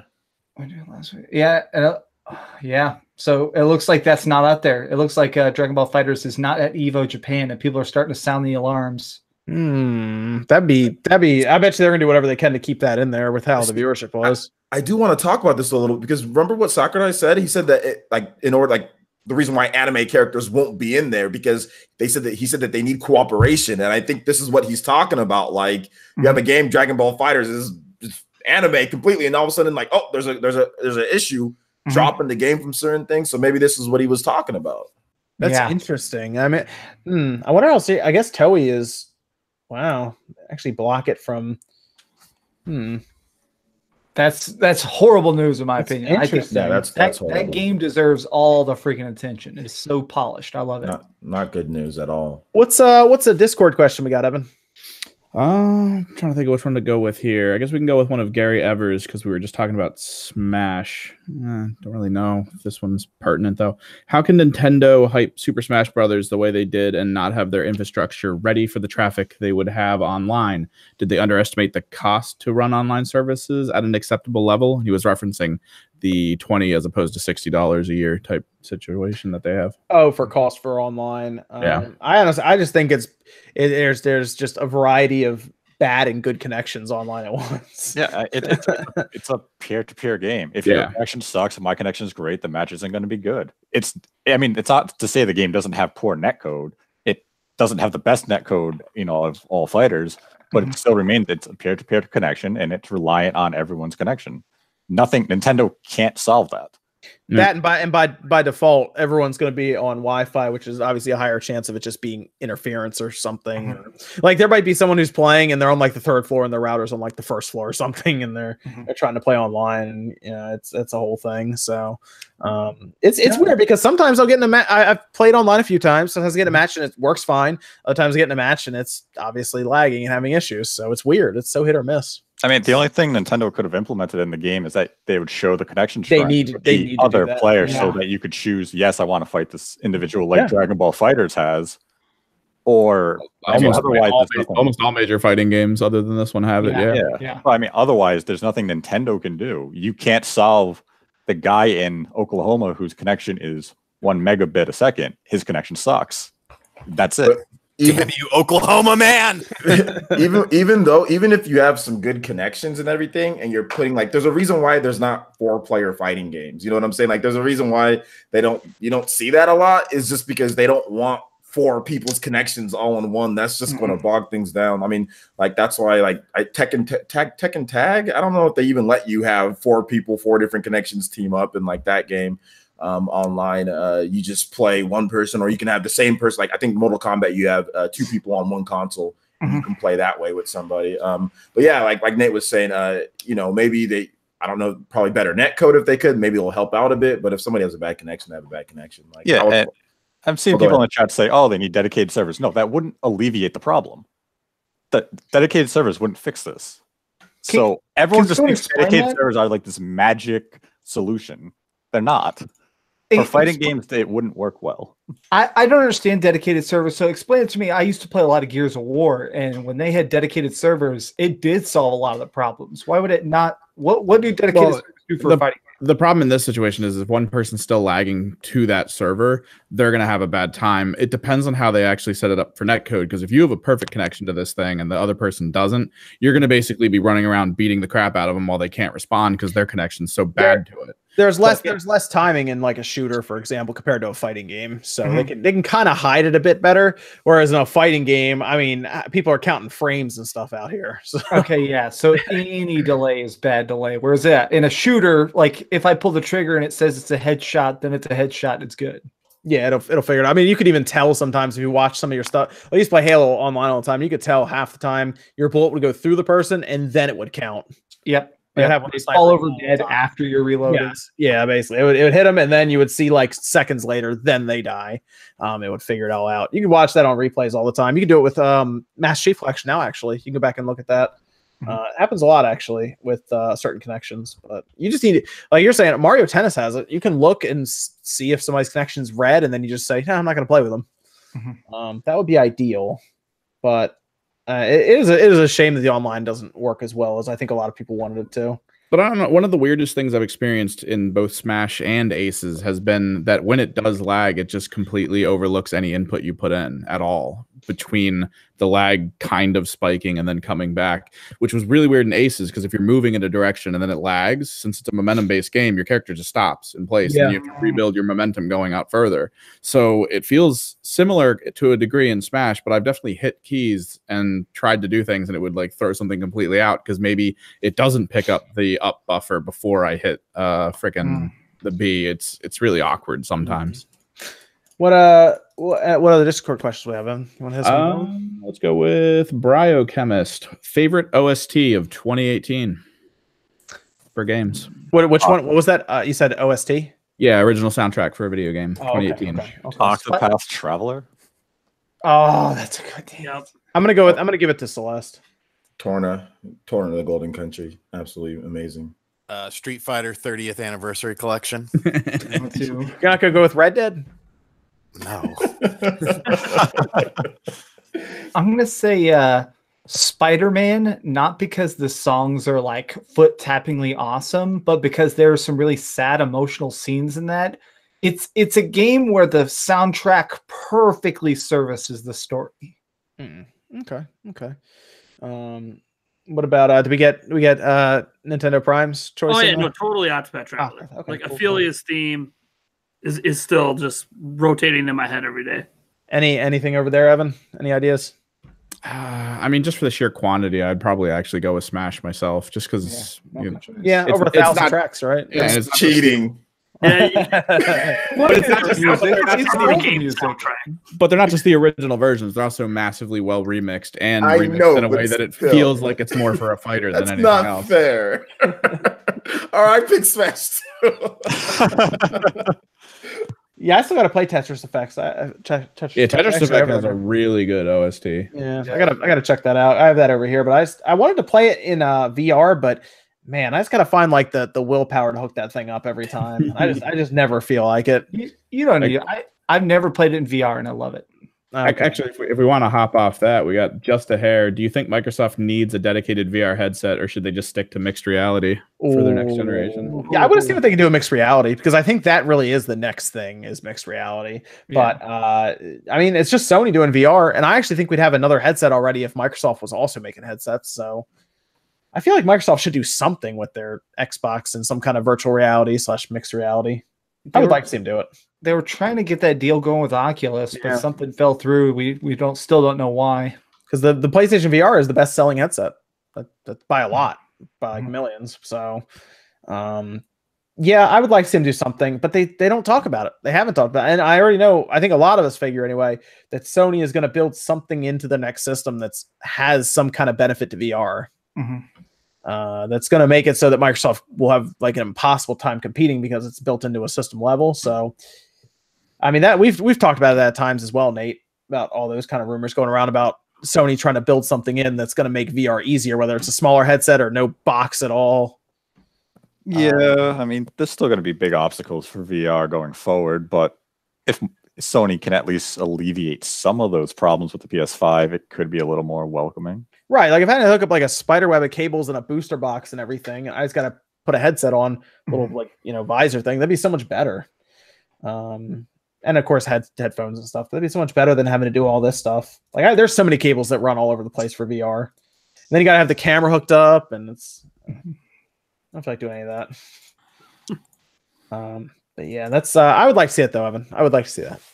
Don't include it in the box like Connect though. That'd be a terrible move. Any other Discord questions, Evan? I got a couple more. I mean, one's a question. One was more of a statement that I guess he kept reiterating. Another Gary Evers question. Do you think the SNES games will come to the Switch Online, possibly with their own controllers like the NES ones? Yes, I do. And what's interesting is we still haven't heard about the January games. January is in 9 days. It would be a nice thing for them to announce some games at like a direct or something, wouldn't it? I mean, that'd be the best. That's the only thing they can really do at that point. They'd have to get games out. If they're not gonna announce it soon, right? Because we're going to the holidays, and we'll be back after January 1st. So they're gonna announce the January games in January, basically, and they have to do it because the games come out on the 11th or the 12th, right? Yeah, usually in the middle of the month. Yeah. So I mean, when did you make your video, Sean? That'll tell us when they came out. I think it was the 13th. 13th. All right. So they came out on the 13th this past month, which means they would have to come out around that time next month. So when is that? That's so okay. It'd be like the 10th or the 11th because 13th is a Sunday. Yeah. So if they had their early January direct or something and they announced new games there, that'd probably be what they'd have to do. But would it be just NES games?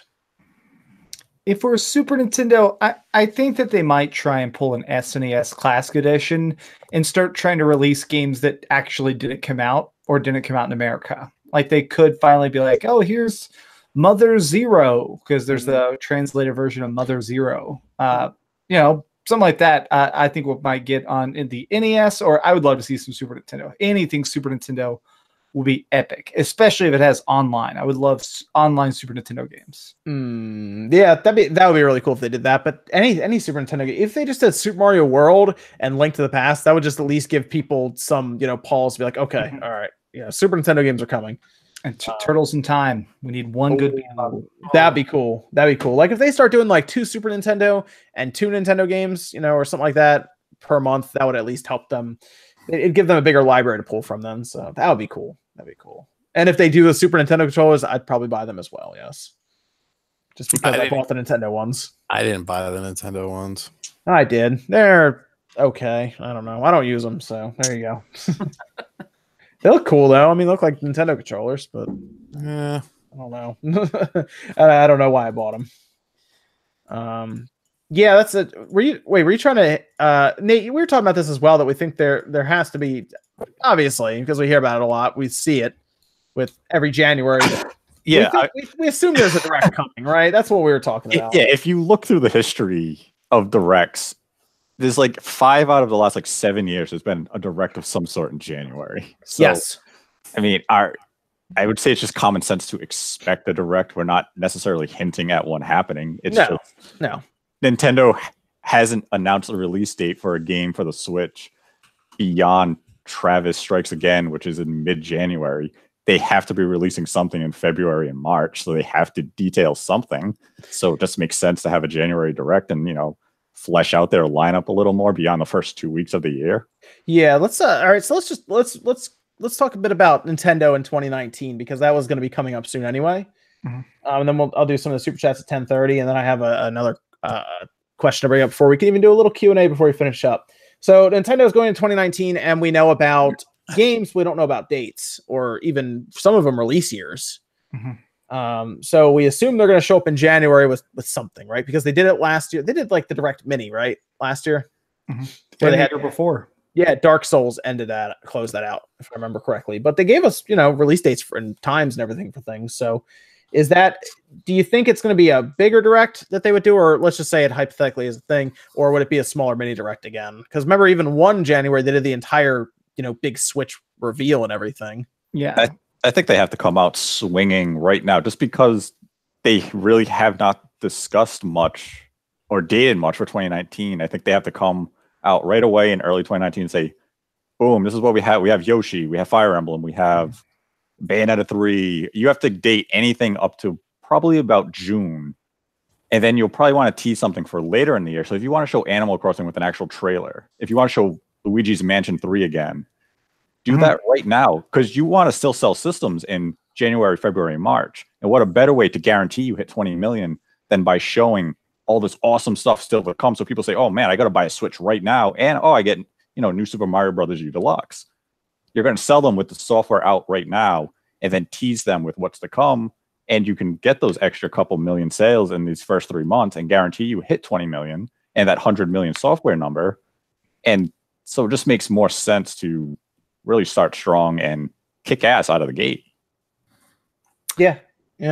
I think it might be. What about chewing bubble gum? Sorry, I have that. Okay, go ahead. Well, yes, Reggie will chew some gum too. Good, Max. What do you got? I was gonna say, I think there's a possibility it could be small just to tease us. I think it may be coming out and showing like some plans. I don't think it's going to be indie games. I think they're going to come out, but I feel like it might just be like a 12-minute series of teaser trailers. Yeah, because they could still do like their Nindies thing that they have. They do those presentations a couple times a year. They could still have that later on or something, or the following month or something. And I think it's going to be something just kind of to whet our appetite of kind of like, hey, like call it like the dawn of 2019 and just show a bunch of little teases and maybe a couple logos. And then like maybe in March, they like really start being like, okay, here's 20 minutes of Metroid Prime to jizz over. Yeah, because they have like their April Direct as well. That they usually do. But yeah, I feel like they would be doing something. What do you think, Nintendo Prime?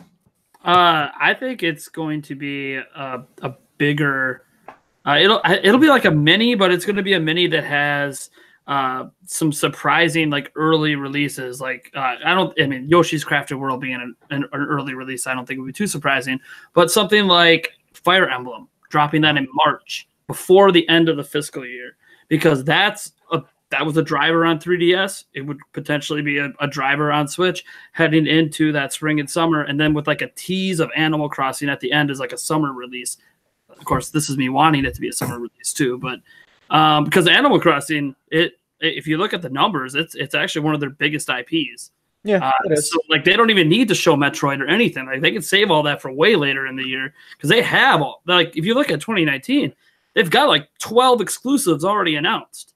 Like just show us those exclusives. Yeah, when's Damon Cross Machina coming out? Yeah, that too. That's another one that I think is going to hit in the first 6 months. It's 2019. I want to play some Armored Core. Yeah, we've seen too much of it, so I mean, it has to be early. Yeah, I'm hoping so. I'm hoping it is early. I think you're right. I think Animal Crossing is going to be in like June or July. Animal Crossing just has that summer kind of feel to it. Yeah, it's a game. It's going to sell well though. People will buy Animal Crossing. I played Animal Crossing on the GameCube and liked it, but I haven't really touched any of that since then. New Leaf really blew up on 3DS. Yeah, that was really popular. That's over like 11 or 12 million, I think now. I bought three copies myself. No, Let's see, you bought 3 million copies. Oh, geez. Yeah, 3 million. I'm 1/3 of the sales. Some people call me Animal Crossing guy. That's what I thought. Yeah, so we have that, and then we assume that obviously Pokemon will be shown sometime before E3. But then there's probably other stuff they haven't even announced. Maybe that Star Fox game gets announced. Even that could be part of their little, showcase. Sure. But it'll be interesting to see because then they also have to hit their 20 million unit mark. So what do you guys think about that? Do you think they're hitting it? Yes, definitely. They have to be there by March 31st. They have to have what's that put them at then? Like 38 million or something like that. Yeah, about 38 million. Something like that. Yeah.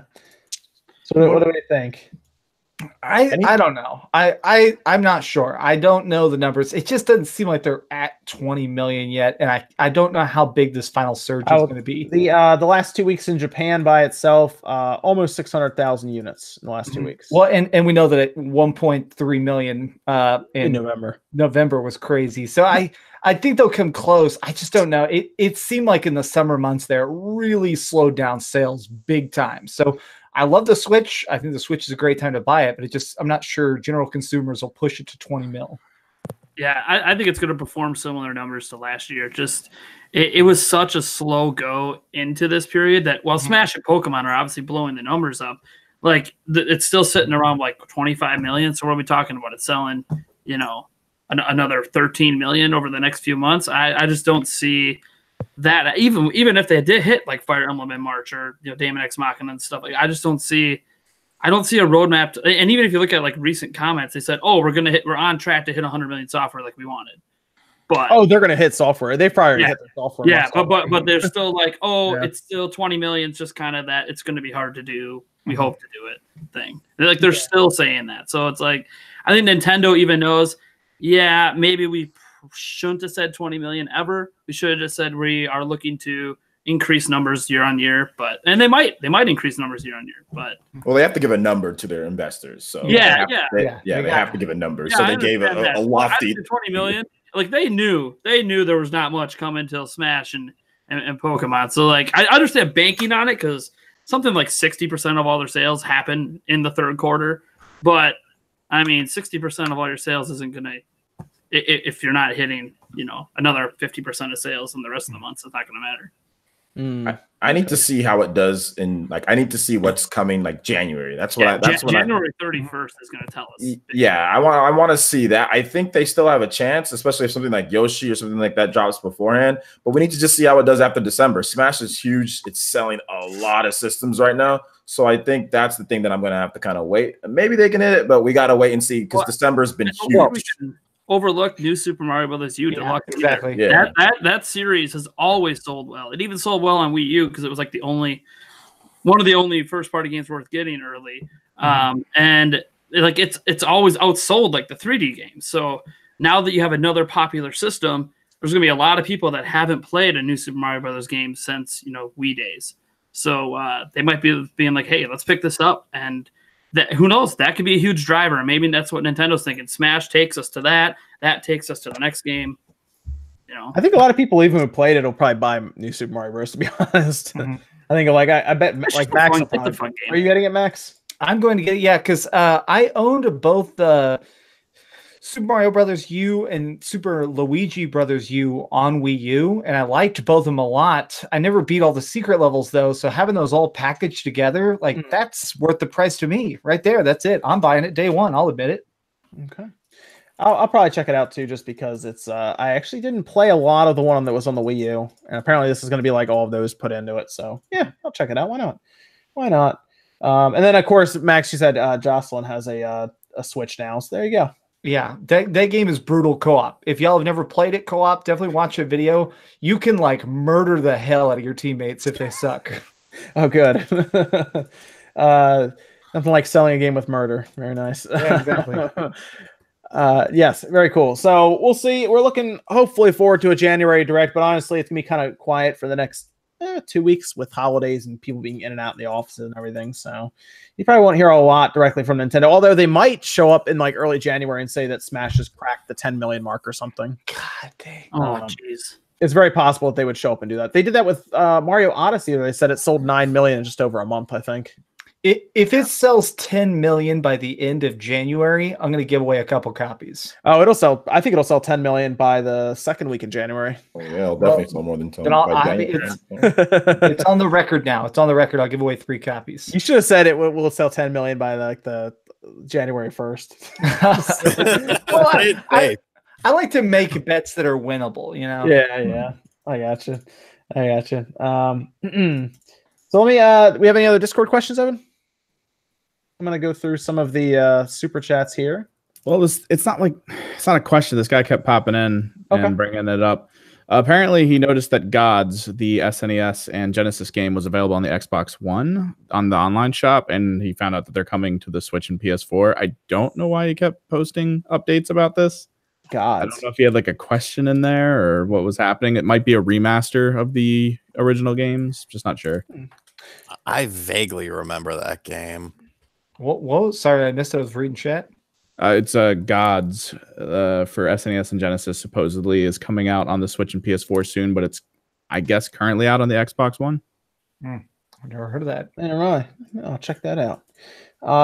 Wayne Campbell asks, when you think the Switch Pro coming, need a new Switch, my God, water damage. You think I should wait for Pro with a question mark? Tough question. That is a tough question. Depends who you ask.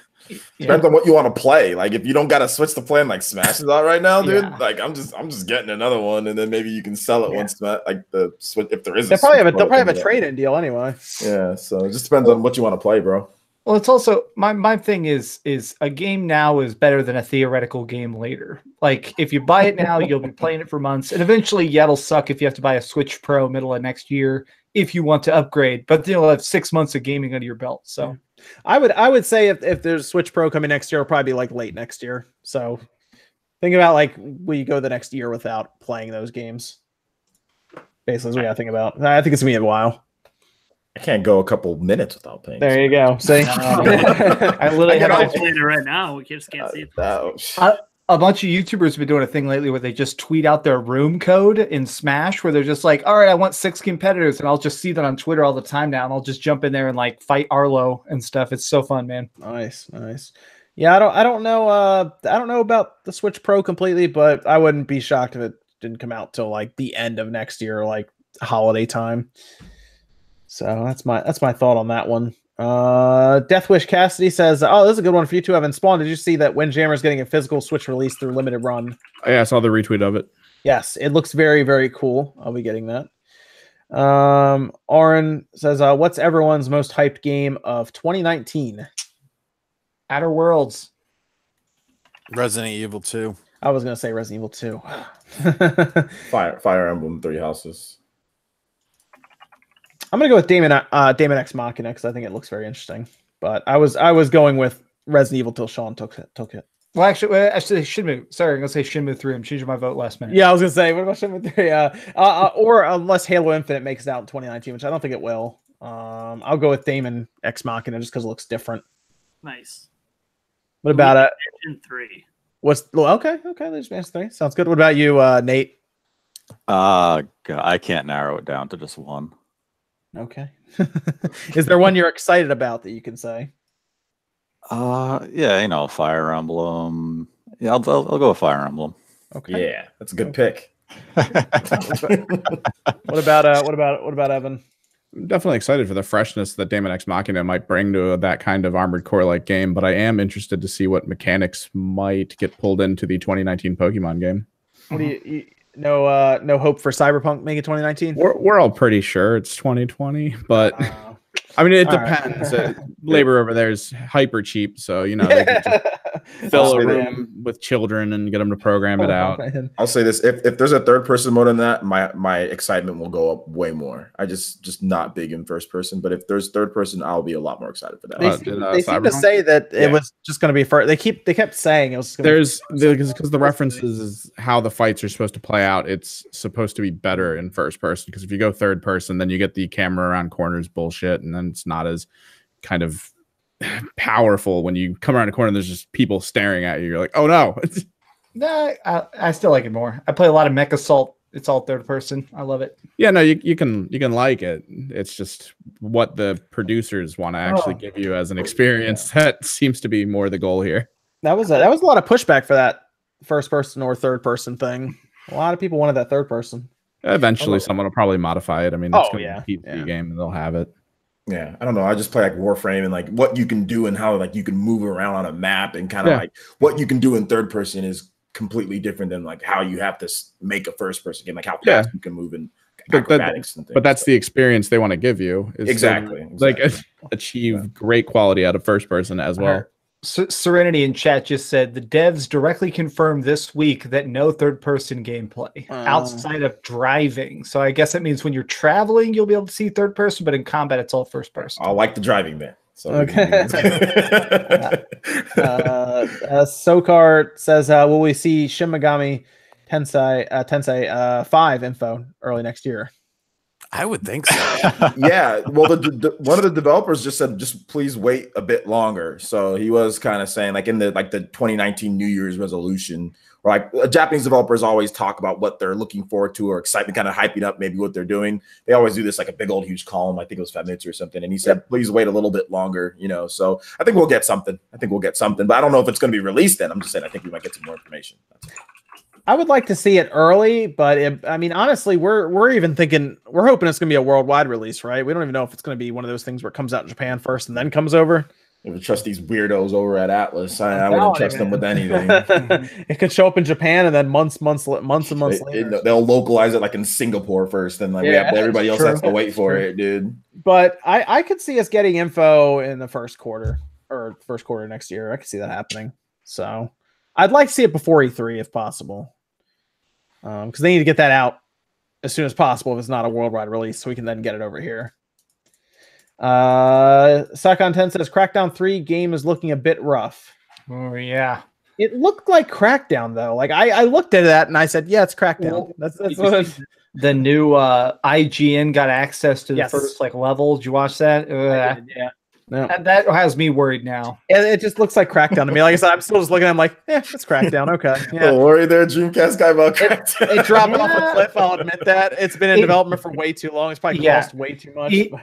I encourage everyone to go watch it. It looks like an Xbox 360 launch game. Like in a lot of technical aspects. It's very strange. Well, is that the only problem? Does it look fun though? I mean, I haven't seen that new video. I've just seen what they've shown. That's my problem, is that it does not look very fun. It looks very Yeah, it reminds me of the first Crackdown when they were explaining it. But they did say that the world and your character are on different files, which was interesting, like saves. So like the world is like separate from your character, which they were trying to explain it, and even that didn't sound great. Yeah, I'll admit that. It sort of sounds like we'll be able to like blow up buildings and stuff and get a bunch of experience for it, and then you can like go back into the city later and everything will be totally fine, but you're stronger for it. I don't know. Yeah. It did sound like they were explaining how things worked in the first Crackdown, where you gain agilities, points, and then you can jump over buildings and stuff. And we'll see. Game Pass though, so we'll try it. That's why Game Pass is awesome, right, Sean? Yeah, I'm watching that video now. You're just gonna see. You're just gonna download it anyway, just like me. We'll just download it. But I mean, it just looks like, for a game that's been in development this long, how many awesome AAA games we've gotten on various systems. This ain't it, man. Yeah, dude, this ain't it. Sean, think about this. Red Dead Redemption 2 and God of War started developments after that game. Jesus, like it doesn't. I'm not gonna sit here and say it looks bad. It just looks It looks average. It looks average. It looks uninspired. It looks bland. Oh man, that'll be interesting though. Yeah, what's the name of the video? It's on IGN's website. IGN first. I think it's called opening single player or something like that. New single player gameplay footage. Oh, you know what else? I forgot. I forgot. I completely. We were talking about games we played. I played Below for another 3 hours, and I actually uninstalled that game. Oh yeah, is it too hard? I heard it's like Dark Souls for Dark Souls. I don't even get it. I don't even get what. Like, there's no direction. You're basically just running through stuff, and when you die, you go all the way back, and then you have to retrieve your lantern and. It just wasn't fun, and you're zoomed out so far. It's like I don't know. It just wasn't. It's not a very good game. That's weird because that game's been in development forever.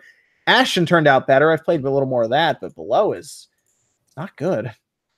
And now we see Crackdown 3, and it's like Microsoft just wants to get to the next generation.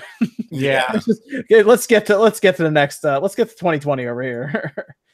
Ram says Switch Digital event was the second Thursday of January in 2016.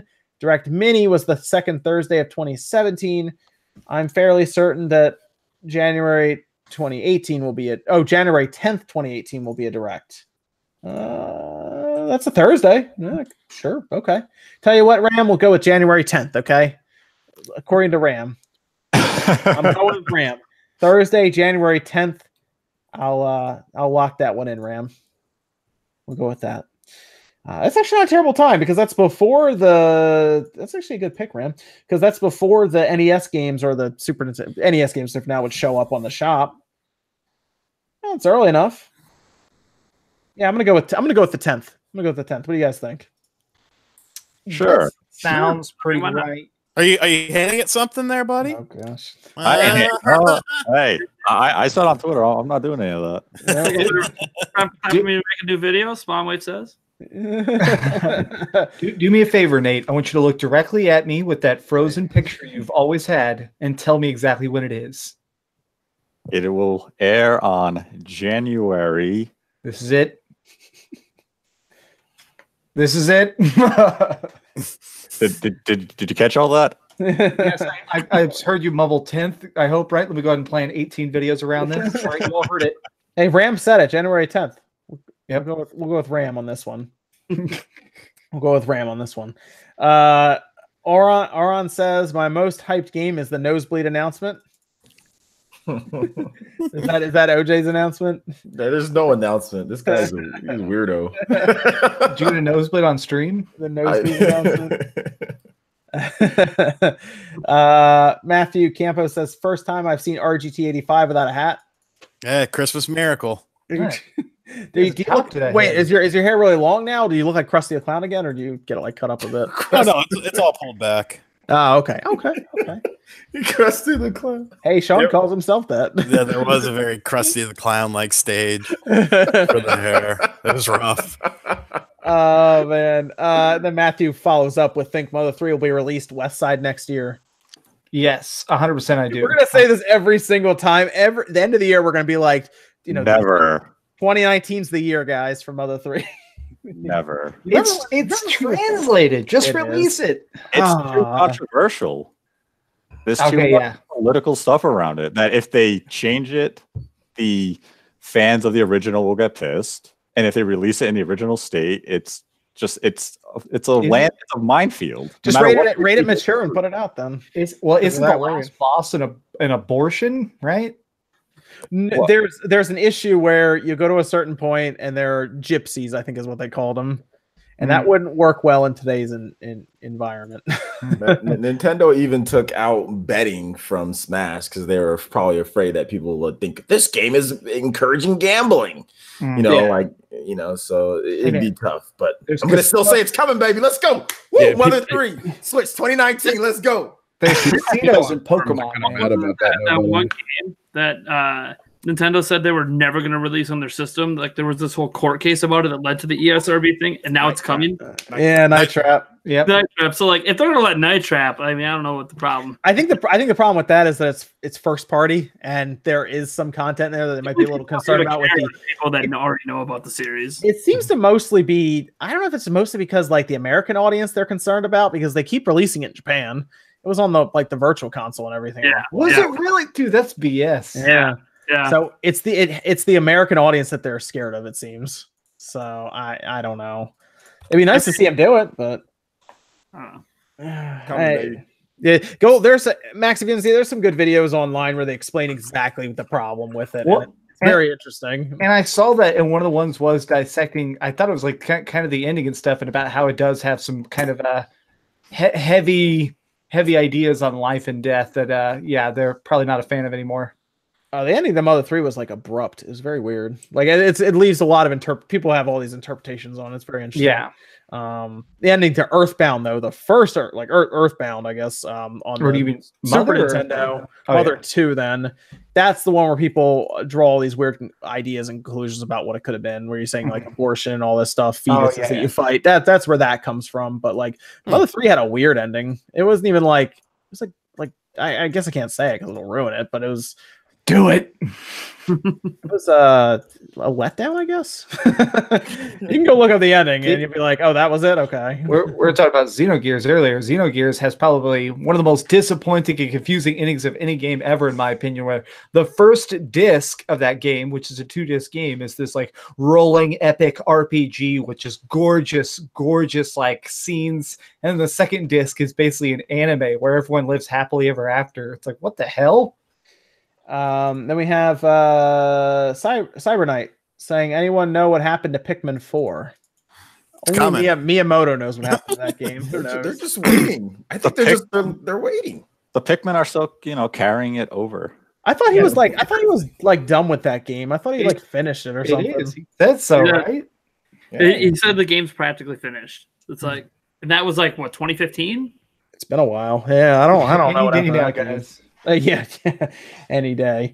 Let me talk to you guys a bit about the Xbox One. I did a video because more and more information was coming out with the next generation, and it sounds like they're showing up with a lot of systems next gen. Yeah, according to some of these reports. You even commented on the video, Sean, where you're like, "That seems like too many SKUs." Yeah, because it seems that they're bringing at least one ridiculous, beastly system, and then one cheaper system and then one very cheap system. So we're going to have apparently a streaming box that is going to be very cheap and probably pretty small for probably around $100 to $130.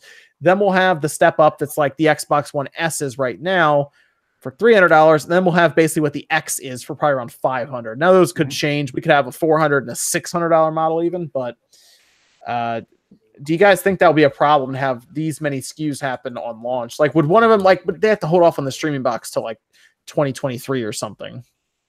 What's weird is after this news came out, I really dunked my head deep into the Xbox community to see what they thought of it, because I was kind of taken aback. And what's weird is a lot of the Xbox people love this idea. A lot of the Xbox people said, like, they don't want to screw around if they're going to release like an Xbox One X super powerful console. They want to buy it right up front. So it seems like in that way, the luxury gamers or like the really big spenders are thrilled about it. I'm confused by it.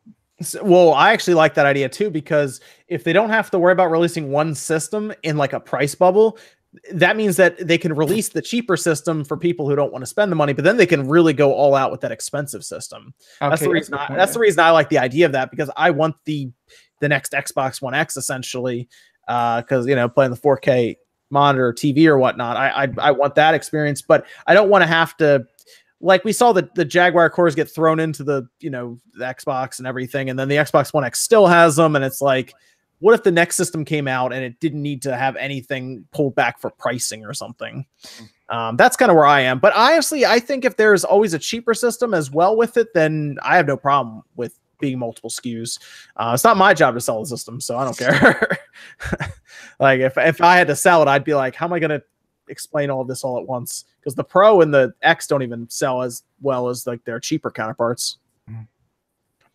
But I don't know. Also, what system would you guys even buy? I just think it might be a little too confusing right out of the gate. Yeah, I guess being a salesperson, that would not be fun. Yeah. I mean, it's not really much different than like what they have to do when they do those mid-gen refreshes. Like they already still sell the OG, the S, and the X now. So, and it gets confusing. Like last year, we bought my dad an Xbox One X, and when I was out there with my mom and I was trying to like explain this all to her, she's like, I don't get it. Why don't we just buy this one? Well, because he's got a 4K TV and like he wants to play Call of Duty and Madden, and so let's get him the best box to do that. And it was just really confusing to her.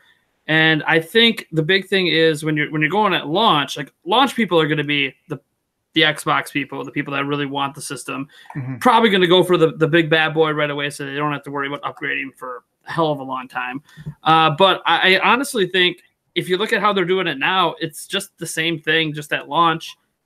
I don't really, and you'll always have like the super budget streaming thing that'll probably eventually be under $100 like a year later. So I don't really, as long as they all play the same games, right? Yeah, I mean that's going to be a requirement. They require that now, so. Yeah, they have to. Which one would you guys buy though on the day one? Would you guys go for the super? Because here's the thing: we've been waiting for 4K to become pretty much the standard, and I've thought about it. I think almost everyone on this podcast has a 4K display of some kind. Oh yeah. Like I think because Evan has the 4K monitor, Max just got a massive 4K TV that sits 5 inches from. It's true. It's burning the eyeballs out of my head right now. Sean actually has a when Sean gets a 4K TV, you know that thing's mainstream, right? I think for experimentation's sake, might purposely buy the most base Model 1. Just because I feel like a lot of consumers are probably going to shoot as low as they can, at least to start with. So if there's like 3 levels of good, better, best, I'm probably going to start out with the good one. So you're saying we should just buy all of them then? Well, I mean, let's be honest, I am. But I think I would like to try and review some games and stuff and like really push it to its limit and see if the bottom SKU is still a fully playable decent machine or if it's going to be like playing on last gen with new games. Right. That makes sense. Okay. Yeah, it depends. I honestly think it depends. Price point. I mean, price point is everything. As far as, I mean, we're not really a great audience because, you know, most of us on here do YouTube full time. So it's like you kind of have to get the new shit when it drops. But if I wasn't doing YouTube, it would definitely come down to price point, and it would definitely come down to what games are available on day one. Microsoft didn't do a great job this generation of convincing people to buy an Xbox One. I feel like they have to convince people to upgrade their Xbox One to their new system on day one.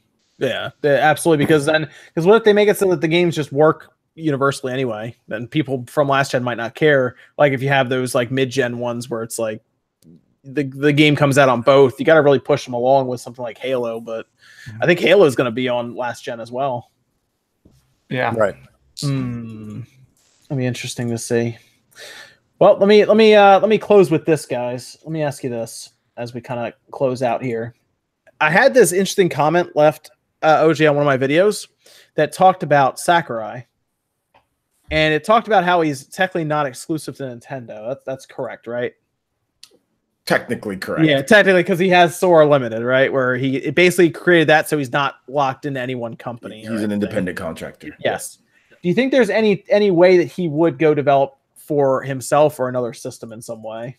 What do you mean by for himself? Like he's like, I'm just going to do this game and it's going to come out on all systems. Like not necessarily he's like, I'm going to go put this on the PlayStation. The way that the thing about that, Sakurai, he's such a traditional old school Japanese dude. And what I mean by that is that his loyalties really lie. Iwata's not around anymore, but his loyalty really lies with Nintendo. He's talked about multiple times, like with what was it, with the next Smash Brothers game. He's like, is this gonna be my last one? He said, but he just recently said, if Nintendo asked me to do another one, I'd do another one. He basically said, no matter what happens in the future, Smash always has priority. Yeah, Smash has. So technically, yeah, he could. But if Nintendo asks, he seems to me like he's the traditional, I'm always going to be loyal to Nintendo no matter what.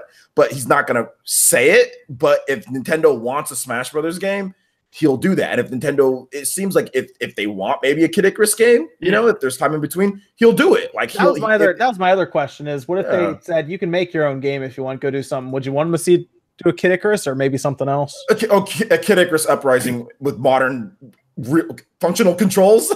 So people need to explain this. I didn't play that game that much. How bad were the controls with that game for people who played it on the 3DS? They weren't good. You thought the world ends with you crippled your hand on the Switch? You ain't seen shit. You ain't seen shit. Because this game, man, I'm sorry to. Let me just grab it real quick, guys. But just so you guys can get an idea. I love that you can do this. Yeah, like this game. This is the only game that I've ever known in my life to come with a kit. It comes with a stand. Like, look at this thing to try to play this game. It comes with it. Every single physical purchase, came with this thing because they knew that this was going to be difficult to play this game normally. So you rest your 3DS on there and you play like this because it was just ridiculous. So, I mean, if they can make a new Kid Icarus, like Uprising 2 or remake it. He said that it'd be hard to port it, so I don't think there's going to be a port, but a new one would be great. But I don't see Sakurai kind of doing anything else. He looks really young, but he's also getting a little bit more up there in age, I guess. He's 48, I think, right? Yeah, he's definitely almost 50. So, I mean, it's technically possible. I'll never say never. He might make a multi-platform game, but he just seems so dedicated to Nintendo and their craft. But I guess it would also things change dynamically. Okay. I think people have to remember that his first game under Sora was Meteos, and that was made with Q Entertainment, and Nintendo just happened to publish the game, so he can't be contracted by other party. I mean, he's technically contracted with Namco to make Smash Brothers.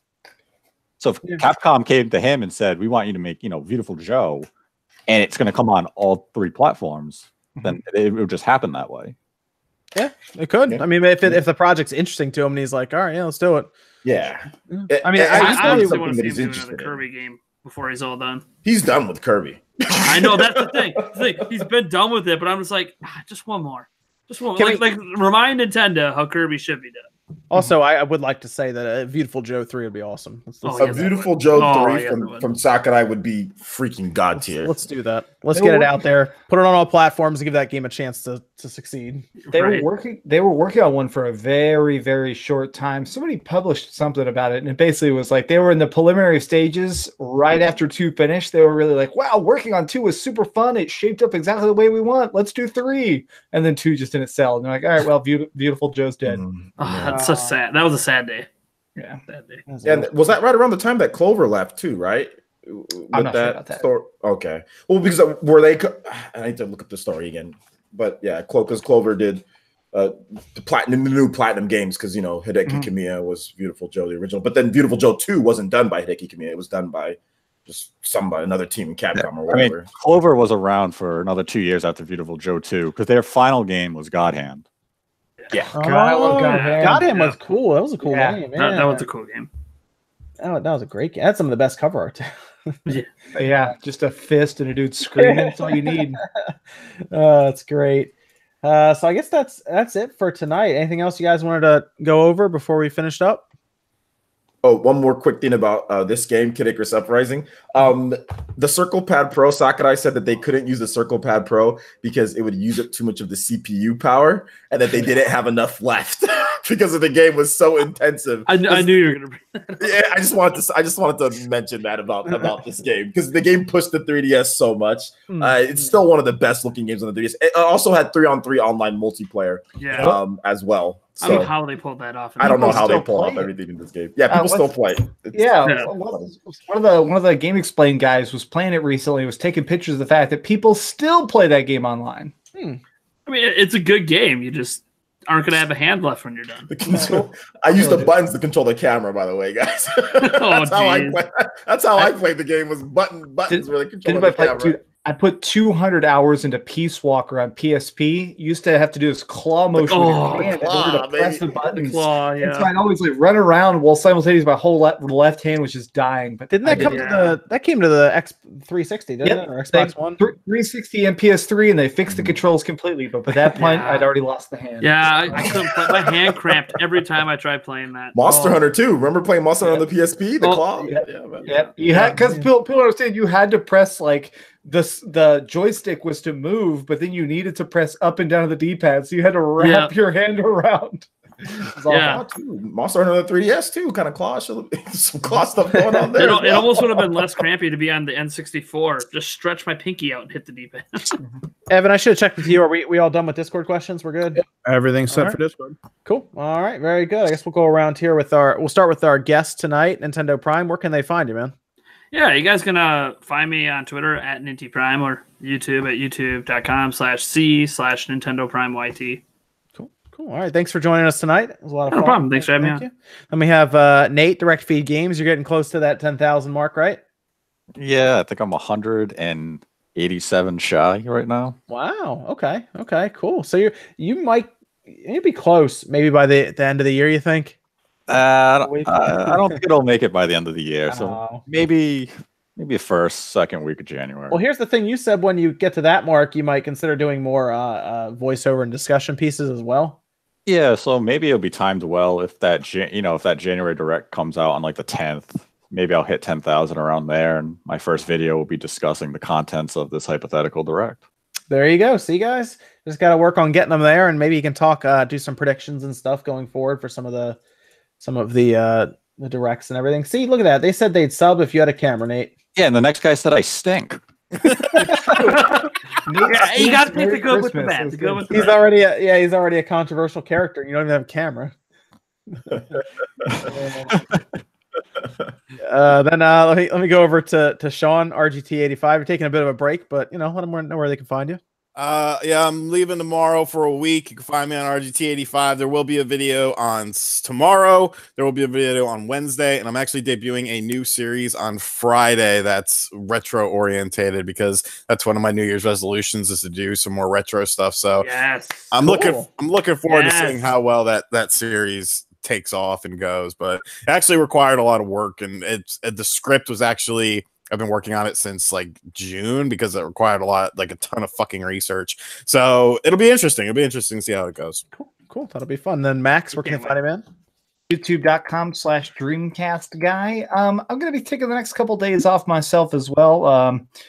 hanging out with family. I'm about to introduce all my girlfriend to the family for the first time, so I just want to chill and be that. So, but yeah, I got some cool stuff coming up January. I got a lot of big reviews already coming up in January. Cool. All right, then we got OJ. Where can they find him in? Yeah, find me right here.